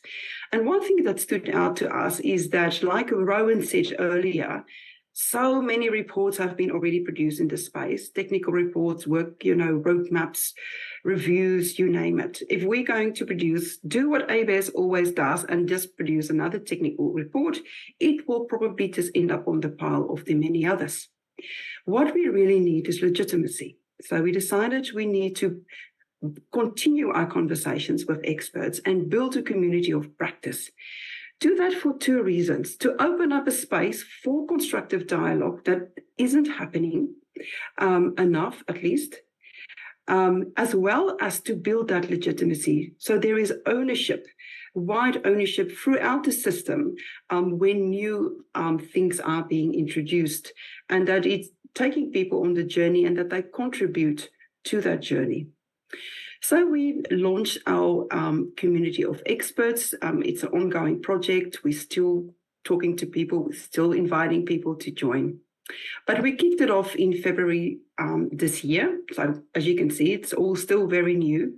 And we started with the idea we need to build boundary objects. So boundary objects are those sort of, people call them artifacts, but or things that can build a common understanding, because this community is quite diverse. People have very different perspectives on innovation. They come from very different angles. So we started with a diagram. First of all, we had a look around. We couldn't really find any good diagrams of the Australian agriculture innovation system. It's often just a bunch of logos or just a list of organizations with not even connections between them. So we thought, well, we need to start with the sort of kind of key things that stand out us at the time. So we immediately recognized too that we'll probably need a series of diagrams. So we started with one that captured the key things at the time, the fact that agriculture is nested, it's nested nationally, it's nested globally, and also that it has various sustainability pressures. There's climate change, biodiversity, consumer preferences, that all comes at once towards agriculture. So that is a work in progress. We started with asking the community of experts, all online meetings, to provide input to these sort of diagrams. And we now have moved on to a next diagram, which we haven't shown to the community yet, but it to facilitate conversations around what functions we think the future innovation system needs to deliver. So from there on, we continued our events. Our organization, ABARES, has a conference every year called Outlook, and we host a session in Outlook. We invited international speakers from the UK, New Zealand, to explain how do their countries deal or attempt to deal with these sustainability issues in agriculture. And we also had a very diverse panel to lead a discussion on this area. So this was a public forum for us to invite more voices in. It was also powerful for us to further expand our community of experts. Then Rowan has been successful to connect with one of our ministers. And in May, I'm running ahead of myself. In May, we had Andy Hall speaking to the community, and Andy outlined a fresh narrative framing of where we're at, why we at where we at, that there's good reason for where we at, why we have things such as linear thinking, why we're working in silos, but that we are faced with a whole range of fresh issues that need fresh thinking. So what we've done with that, we took a number of those, there was discussion also in that event, but we also took a few of the key propositions, put it in the survey for people to comment on, and overall it was well received. So come back, Rowan has managed to connect with one of our ministers, Assistant Minister Tim Ayres. He's our minister for both, or assistant minister for both trade and manufacturing. He came to talk to our community of experts. We proposed to him that we're keen to have a constructive space to discuss these issues, to have a safe space where we can explore options. And he addressed the community of experts and expressed continued interest to be in touch. And since then, we've continued a number of other talks from people within the community. And so far, it seems fairly well received. So what's just reflection so far? As you can see, it's all very young. What do we think works well so far? Like I said earlier, it's important to bring people on the journey, to not do things to them, but do things with them. To have a humble, constructive and open-minded approach. We don't have all the answers. We don't even start to pretend we have all the answers. It's something that needs to be co-constructed and co-owned. It's very important to do that rapport building. I think we've been very lucky to have Rowan in our team. Rowan has quite a depth and breadth of background that's been very helpful, and particularly also the collaboration we have with CSIRO, with the likes of Andy, Peat and Rajesh has been most helpful too. So there's true collaboration happening. We have regular reflections, and that's been very important to do adaptive management. We do short surveys. They sometimes get answered better than other times after our events. And as part of these regular reflections, we've had these epiphanies that we go, oh, hang on. For example, we thought that it would take way longer getting people on a shared a problem narrative. And that went way faster, which means we had to speed up in moving our presses on from moving on talking about the problem to moving to, well, what do we want the system to look like and how do we think we can get there? And of course, the regular events is important to maintain interest and to show that there is momentum and things happening. Now, these things don't come without challenges. One of the key challenges, of course, is that people are time poor. Several of these community of experts are quite high-level people. They don't have much time. And therefore, it can be quite challenging to have truly open dialogues. Our events tend to go only for an hour. What we found has worked well is if we have discussant to make sure that the discussions is informed and doesn't go off track. But then, of course, you don't have a full open discussion. So there are these sort of trade-offs. It is tricky in the innovation space because it is so wide and people have their pet issues to stay on track on where we're at. So in terms of the way forward, I won't say I had one slide, I actually had three, sorry. Yes, we are going to produce reports. It isn't just a talk fest. So we will build on the work that Andy Hall has started around the emerging narrative for innovation policy. He is working with a smaller group, and that's something I forgot to mention. What we tend to do is with our work is we have these open events, but then if we have a particular piece of work, we invite a smaller group to contribute to that. So Andy is working with a smaller group of people to develop and put in writing that emerging narrative for innovation policy. I'm working with a small group of people to build on those boundary objects, those diagrams. Then Rowan is just starting on a piece of work and looking a bit in our own history of experiments that happened in the agri-food innovation, but also other areas of Australia's innovation system, if there's lessons to be learned for the future there. And Rajesh is looking at what's happening international, so we can learn from the international lessons.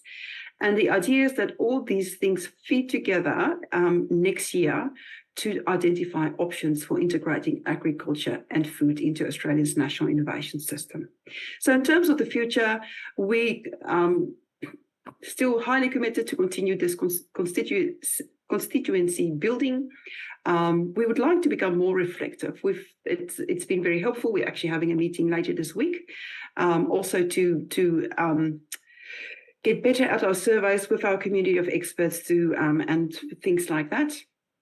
We continue to explore ways that we can push this work forward. So we have opportunity at the moment to feed into a national policy proposal. This is all just things in the pipeline, and we keep exploring other opportunities. So all these things that are happening in CSIRO we heard about, also to influence the high-level conversations. So like I said, we've spoken to Minister Ayres. We've also put up a submission to other briefs to other ministers.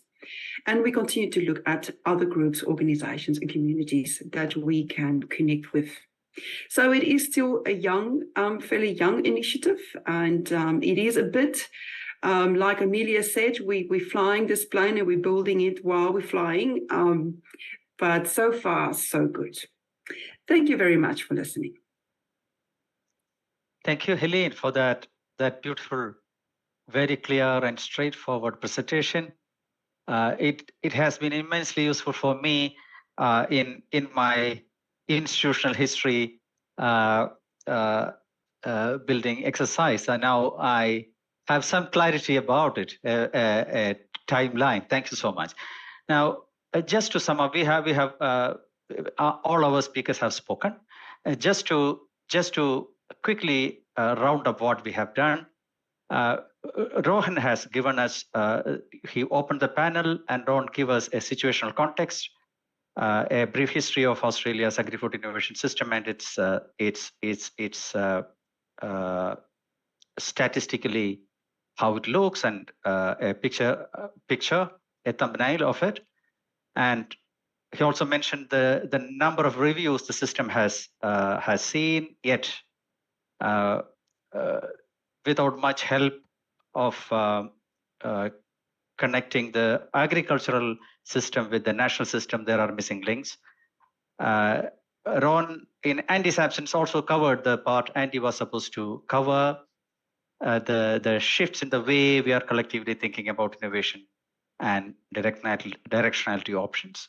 the three speakers, Amelia, Michael, and Pete, gave us insights about the institutional structure that we have in Australia to address the sustainability challenges and the work they are doing. Amelia spoke about the CSIRO missions and the philosophy behind it. Michael gave his insights into his work towards net zero mission as an exemplar, and Pete detailed about the future science platforms idea and the particular work that he is doing with his 6 projects in the Valuing Sustainability Future Science platform. And finally, Heleen told us how this work is practically being done, or we have how we are experimenting with the policy to produce an innovation narrative, a policy narrative favoring innovation with strong directionality to sustainability, and how to develop an agricultural innovation policy with very strong directionality to sustainability. So this is what we have covered. And now we have slightly overshot the time, but that doesn't matter. We will wind up in another 15 minutes. Next, we go to the audience to take questions and also comments. We already have some comments in our chat box. I would like to call upon Professor Mamo Muchi because the question is very interesting. I think Rohan also has already given his answer in the chat, but that doesn't matter. Mamo, can you just come up and ask your question or comment very briefly? Professor Mamo?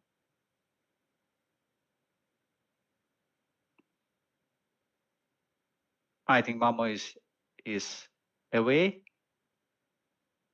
Okay, we'll get back to Mamo later.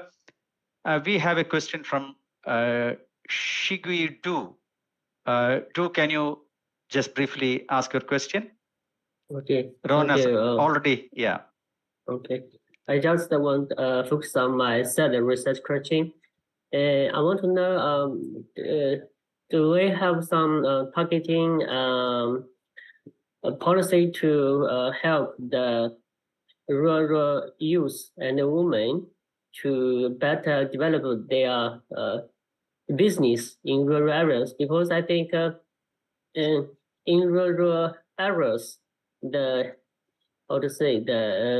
business opportunity is very important to help a better development in rural areas. So, do we have any targeting and policy to help them to develop their own business in rural areas?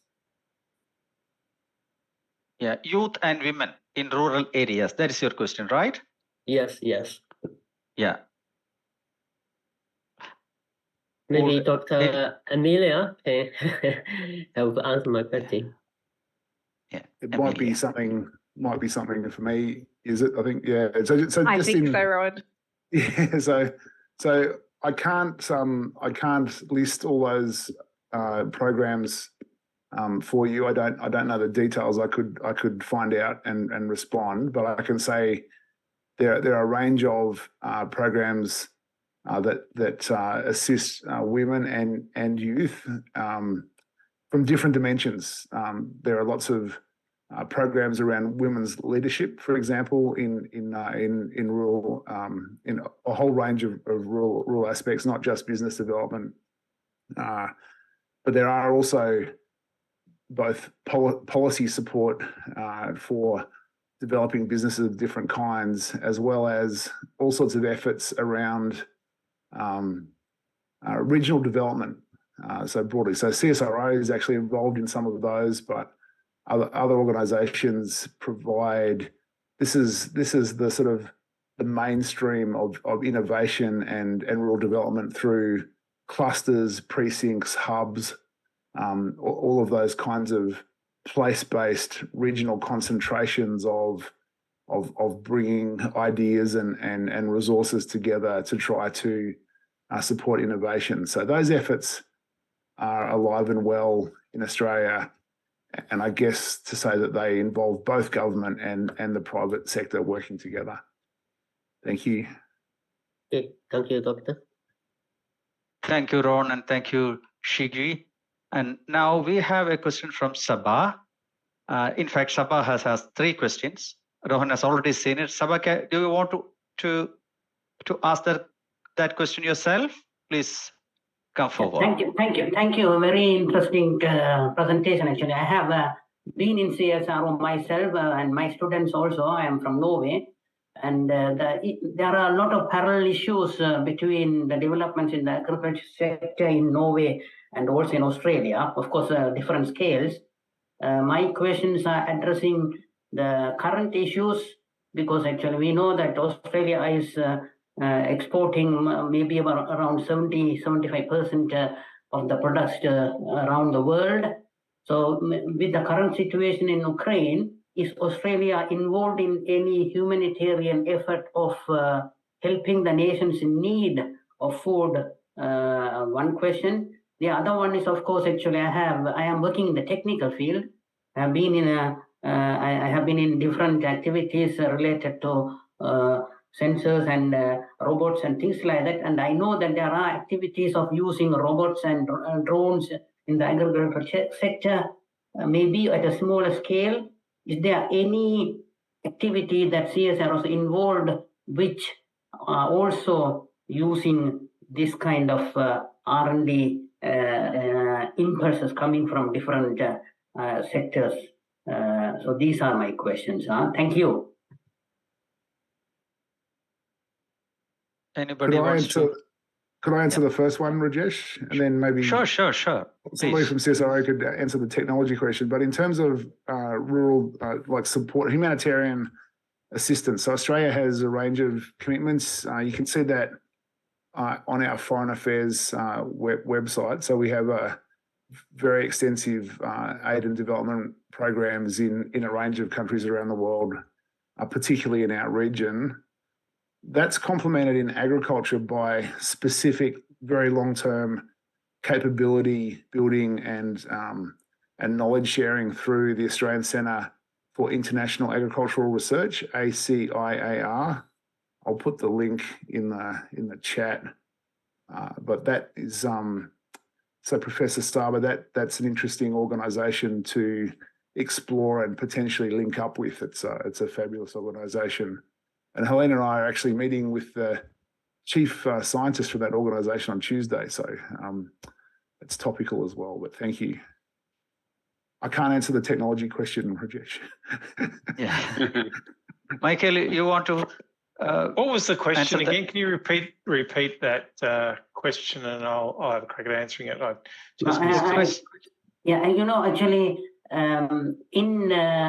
in handling day-to-day activities in the agricultural sector, there is a strong movement of using drones to look at the field and find flaws and problems and find remedies.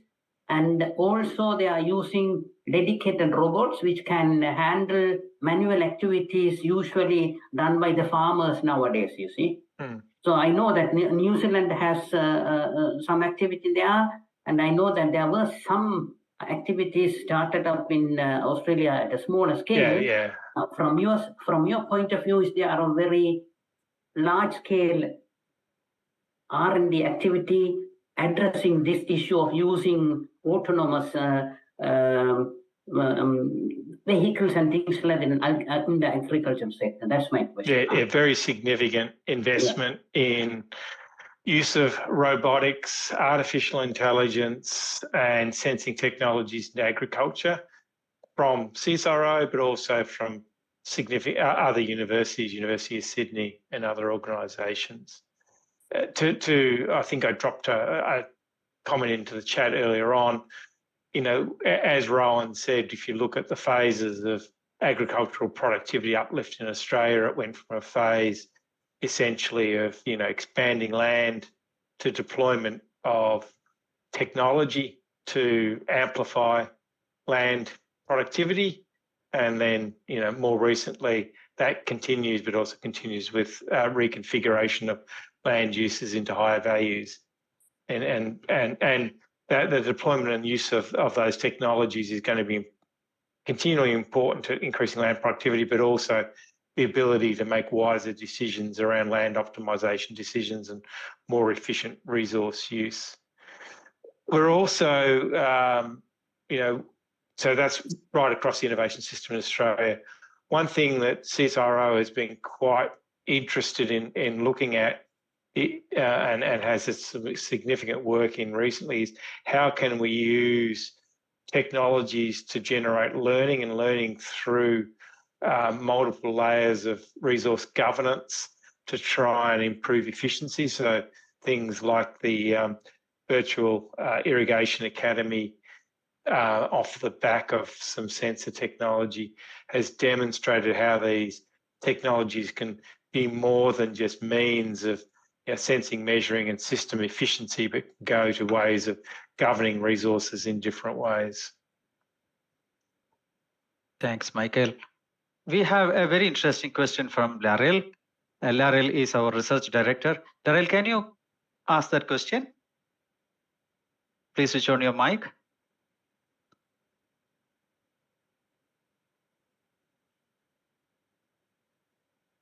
Laryl?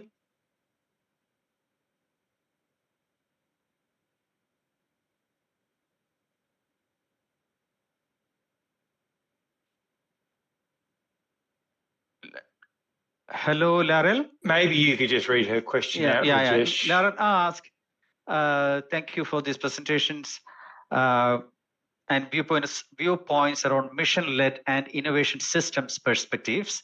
Given the gravity of these challenges around our agricultural innovation systems, what do you think are the key challenges or implications for our R&D agencies to be able to step into these spaces that require deep collaboration, not just for Australia, but globally?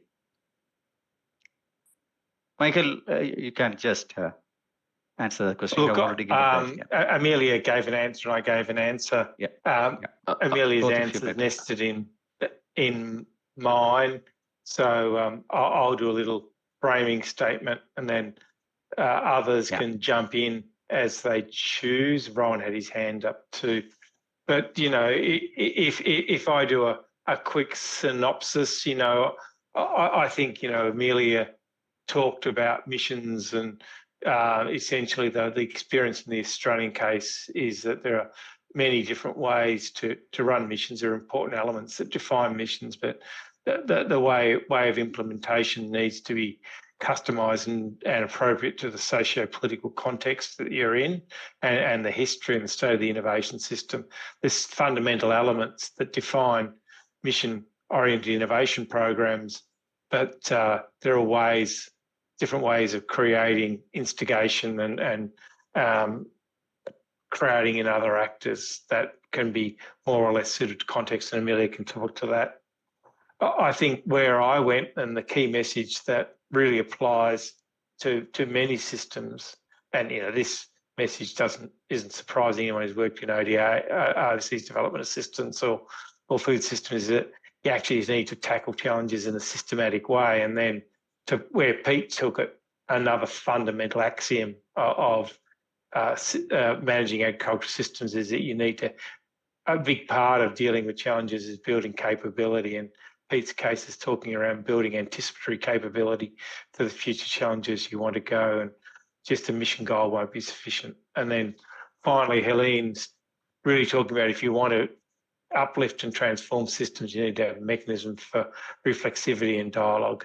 But everyone else has got questions, approaches.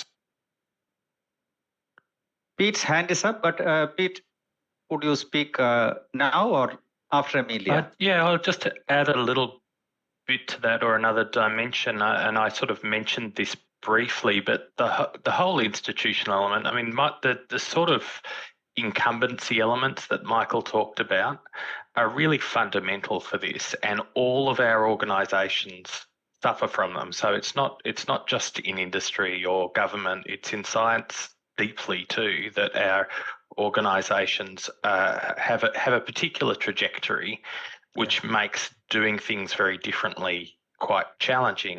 In CSIRO's case, it's a strong preponderance to technology, which is great for a heap of things, but not great for everything. So a lot of the challenges we have are shifting the dial on some of those deeply held, deep core sort of institutional habits and beliefs, which take a long time to do and require, I think, patience and humility and the sorts of things that Rohan and Heleen were talking about in the processes of engagement, because it's not wrong. It's not people are stupid. It's just that these things are slow to shift, and there's a lot of good reasons why they exist in the first place.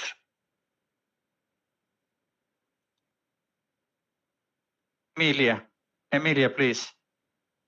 Thanks, Rajesh.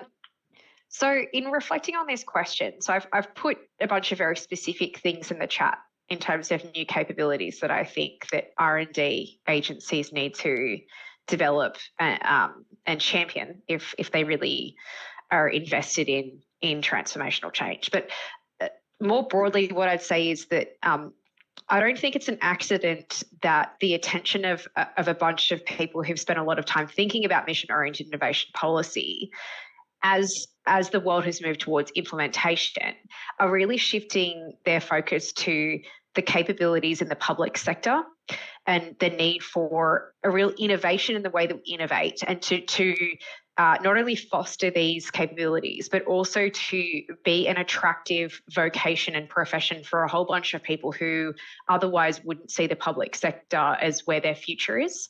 And so I think that really close attention to the public sector capability, and then thinking about how the private sector also needs to behave differently and evince different values in order for this collaborative behaviour to really work. And so there's a bunch of work, including by the Institute for Innovation and Public Purpose at UCL, looking at this question of public sector capabilities that I would recommend people take a look at. Thanks, Rajesh. Professor, Heleen, please chip in. Your mic, Heleen, please switch on your mic. I think those were all excellent comments. I'll probably just add to that too, that I think in terms of the rubber hitting the road, it's trying to find those individuals that are a bit like-minded. Start working with the willing. Don't just bring something on these organizations, some agenda from outside, but start gently working from inside with the willing and people who have influence. Ron, I see your hand up, but can we panelists have speak in the final round? We have another round. Can we reserve our comments for the final round and give room for the audience a little? Mamo is back. Mamo, please come up with your question. Yes. Or comment. Yes, thank you very much. I was able to listen to all of you. Quite a comprehensive presentation. And it's really nice to also learn what you are doing in the agricultural domain in Australia. It's very, very interesting and very good. And I was just wondering very much, every time when you all spoke, what can Africa learn from Australia? Because historically, Australia has some very good links with the country where I was born in Ethiopia. Now you have given us some interesting things, some even trees. We have both from you. You remember? I don't know. So there's quite a very interesting relationship we have with you. Now, what I want to ask you, not ask you, already you have been discussing it. There is something now which is digital agriculture, smart agriculture is now coming. And smart agriculture is like they use sensors to monitor and track the status of crops and insects. They use drones for monitoring the livestock also, of all kinds of livestock, even including hens, anything. They use automated water pumping systems to water the crops in different times. In other words, how to also use the different times of the seasons. And they use machines for performing route operations and create innovation functioning systems. How do they do that? So since the world is moving digital, and this is affecting also the agricultural sector.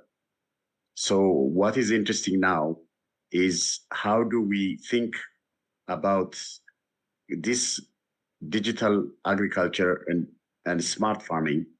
How will this also help us to do very important things? For example, in the continent where I am in Africa, over 65% of uncultivable urban land and huge amount of resources in water we have. It's incredible. And then now people are now saying, how do we actually also learn from countries like Australia and Europe and others, India, China? How did they do it? How are they, transforming and using agriculture and the indigenous knowledge and even artificial knowledge, Internet of Things? All these things, they are addressing it in a very interesting way. So I would like you to just help us how we can really use this what I call smart farming wisdom in order to include it in the program, in the farming program, to make sure that we reflect, we develop and implement productive and effective carbon-free farming entirely and more sustainably. I would like also to think about how do we create a sustainable development in agriculture. In fact, how can we also create a sustainable agricultural innovation system? And where we use this digital technology, this smart farming, the Internet of Things, as we mentioned, and all this artificial intelligence, all these things that's coming. Now, this technology can also damage our agriculture as it is now damaging us on the information side. Now, this also, the social media, cybercrime, many things we are facing. We don't want this technology to go in the wrong way. Is there any way we could do it? Is there any way, because you are relatively advanced in Australia, is there any chance you could actually assist us? I think that's something I'd like you to reflect on, and also for us to learn from you also. And then there should be mutual relationship where your farmers must come to Africa and we in Africa must come to Australia. So let's try to do that very much. I appreciate you. Thank you very much. Yeah. Michael, Rohan, Pete, please go ahead. Rohan's first.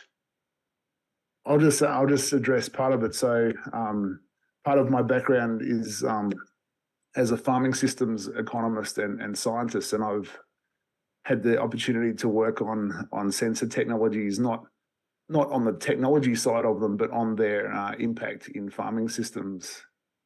And some interesting things happened in Australia. So the way technologies like that. So first of all, digitization is just a step in a process that was already happening. And if you take examples like soil moisture sensors as a very basic sensor on farms, those things have been around in Australia in various forms for decades, particularly since the 1990s, but even before that. And before we had the internet, we had radio-based systems, UHF, VHF-based systems that had analog recorders and different things. So so to cut a long story short, what those technologies have often done in Australian agriculture is they've recalibrated the mental model of farmers. So they've improved farmers' understanding of the climate they're in, the soil moisture holding capacity of their soils, the relationship between management and rainfall, and the retention of moisture in the soils. And it's similar for many other applications, nutrients, animal husbandry, and through into the carbon space. So the technologies don't change the decision.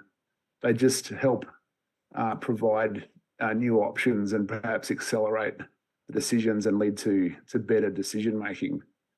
And so it's important to look at that as a continuation of improvement from the perspective of the farmer. The farmer is already thinking about how to manage that system, and the sensors come along and actually help provide new information.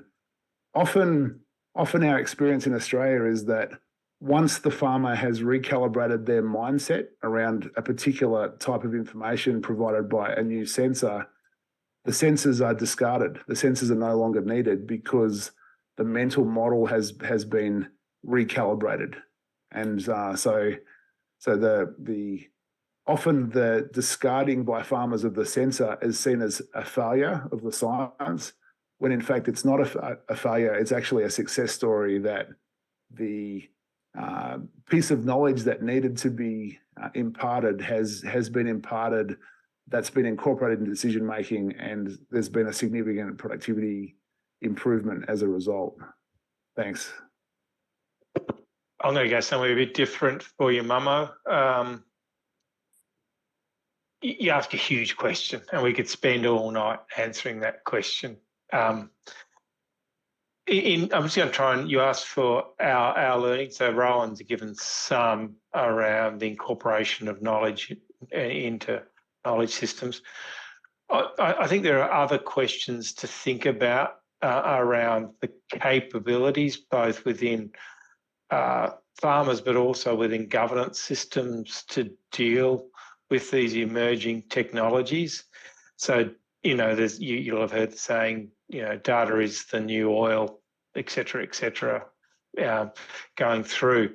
So the emergence of, embedded sensor technologies in machinery or applications creates a situation where data can be expropriated by the owners of those machinery platforms or sensor platforms, and then sold back in encapsulated forms through service offerings or provisions to farmers. So thinking through that system capture early can prevent farmer property or public goods becoming privatised through the system captured and then sold back. It's a really important role of governance. The other thing to think about is, as these multiple data streams start to become more available,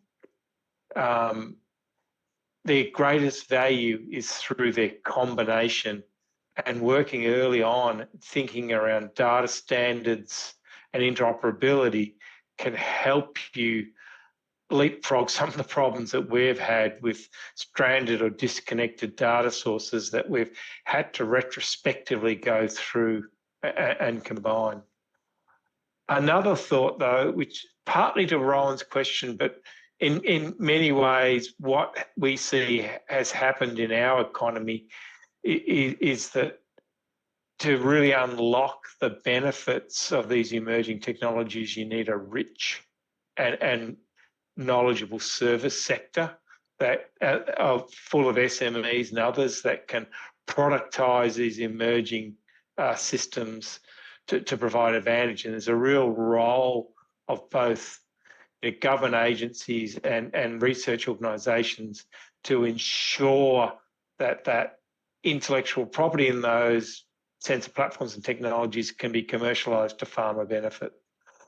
The last thing that'll happen is that all your plans around how systems will happen will be totally disintermediated by digital systems to potentially great benefit that they can unlock and unblock existing information asymmetries or problems of market access.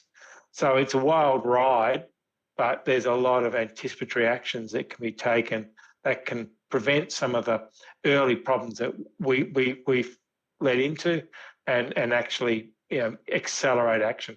But we're seeing that happen in Africa already, right? Africa, mobile phone technology very rapidly led to the provision of as you say, pest identification services, bypassing local advisory services which were not fit for purpose and going into more extensive systems. So it'll happen. There are just a few watch outs and a few ways you can stimulate it. Over to Pete. Yeah, and I'll just be quick. I mean, Michael's gone into what I was really going to say, which is that technology is supported by social and institutional infrastructure, and getting that right is a big challenge. And I guess part of what we've been talking about, part of the key lessons around this mission innovation and the work that we've been doing is really thinking about what the technology needs to support the distribution of benefits, not just general benefits, but who benefits and how, and what social and institutional innovation we need to accompany technological innovation and change.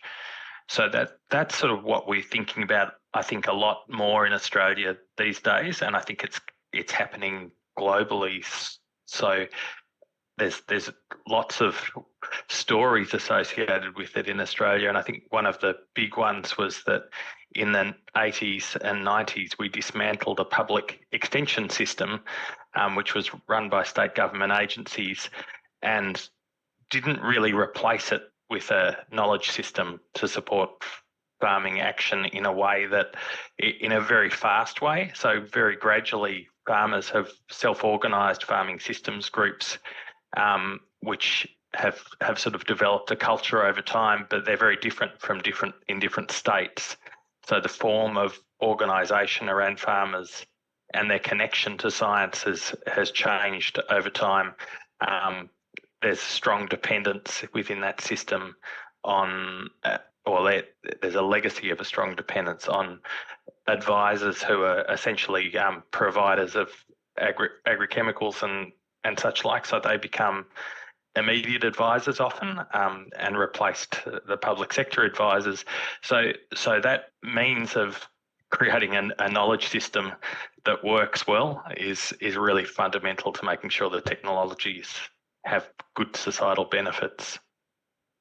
Just to Pete's point, we had a really, when 5 years ago, when AI was, and natural language processing was just taking off, we were doing some work with farmers, and we did a survey across farmers to ask them, what would you use such a system for? And the most popular answer was, I want to use it to check up on the advice my farm service provider is giving. And it sort of speaks to this, where Pete's talking around that farm services in our system can become captured by particular interest roles. And it also speaks to the power, as I was saying, of some of these emerging technologies to disrupt existing blockages for information in the system. And particularly, I think, to enable that peer-to-peer learning. So farmers are learning quickly from each other through trusted networks rather than sort of top-down information dissemination, and how scientific agencies plug into that remains a challenge.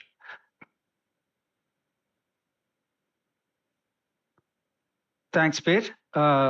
Now Pleasure. we have used up all our time and also taken 30 minutes in excess. It is very tempting to get back to in fact, we have a star-studded audience. Our cameras are off. We have very tall scholars among the audience. It is very tempting to get back to some of them, but time is against us. So I suggest let us have a quick roundup of summing up with the panel.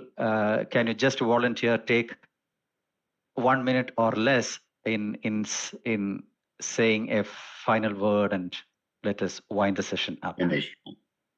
It's time. It is time.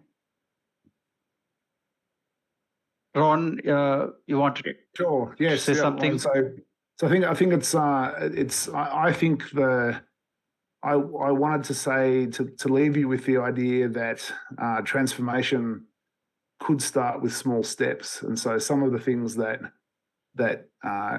governments can do are going to be, fairly incremental steps that lead to significant change We don't need to change everything. We have lots of fabulous things in the systems that we already have.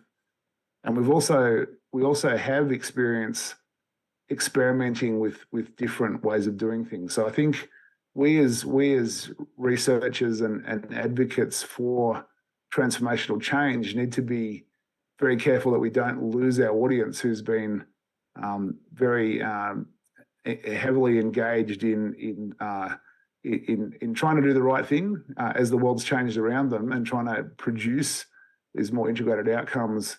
We need to be supportive of that by kind of presenting a map of options that go from the incremental through the transitional to the transformational. Thanks, Rajesh.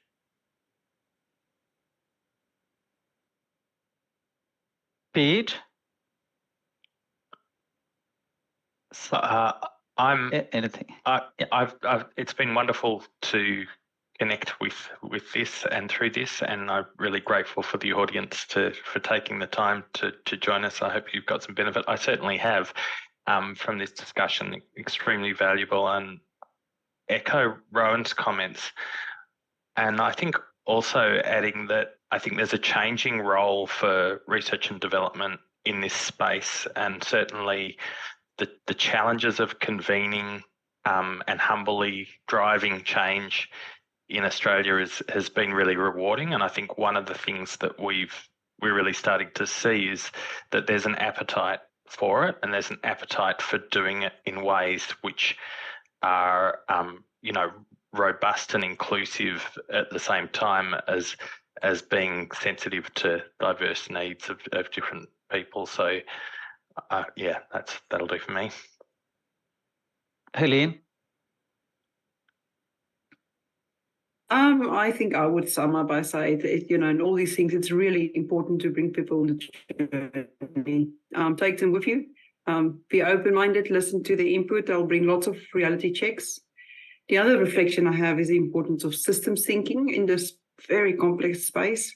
So do apply systems thinking. And the last thing too, I think people have said it, but the importance of, not all that is old is bad. We need to learn from the past, hold on to what's good, change what needs change, and then identify where are the gaps that need filling. Amelia? Thanks, Rajesh. I'll be very quick. Thank you all so much for joining us this evening. Really appreciate the 2.5 hours of your time.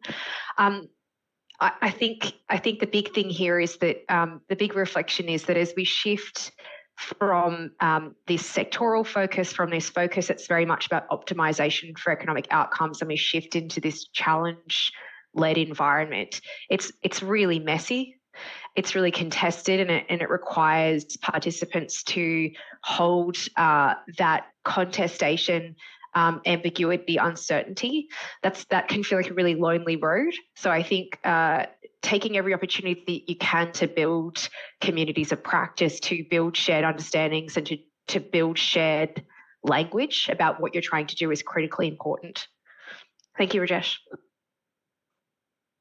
Thank you. Now, Michael, please. I'll be even quicker. Thank you all for your time. And unlike this session, what we really need is true dialogue to work our way through these problems. So we appreciate you heard a lot from us, but let's hope in the future we can hear more from you. Thank you. Thank you all. So we have finished everything. We just need to wind up. Now, I have a request to the audience to switch on their cameras so that we can take a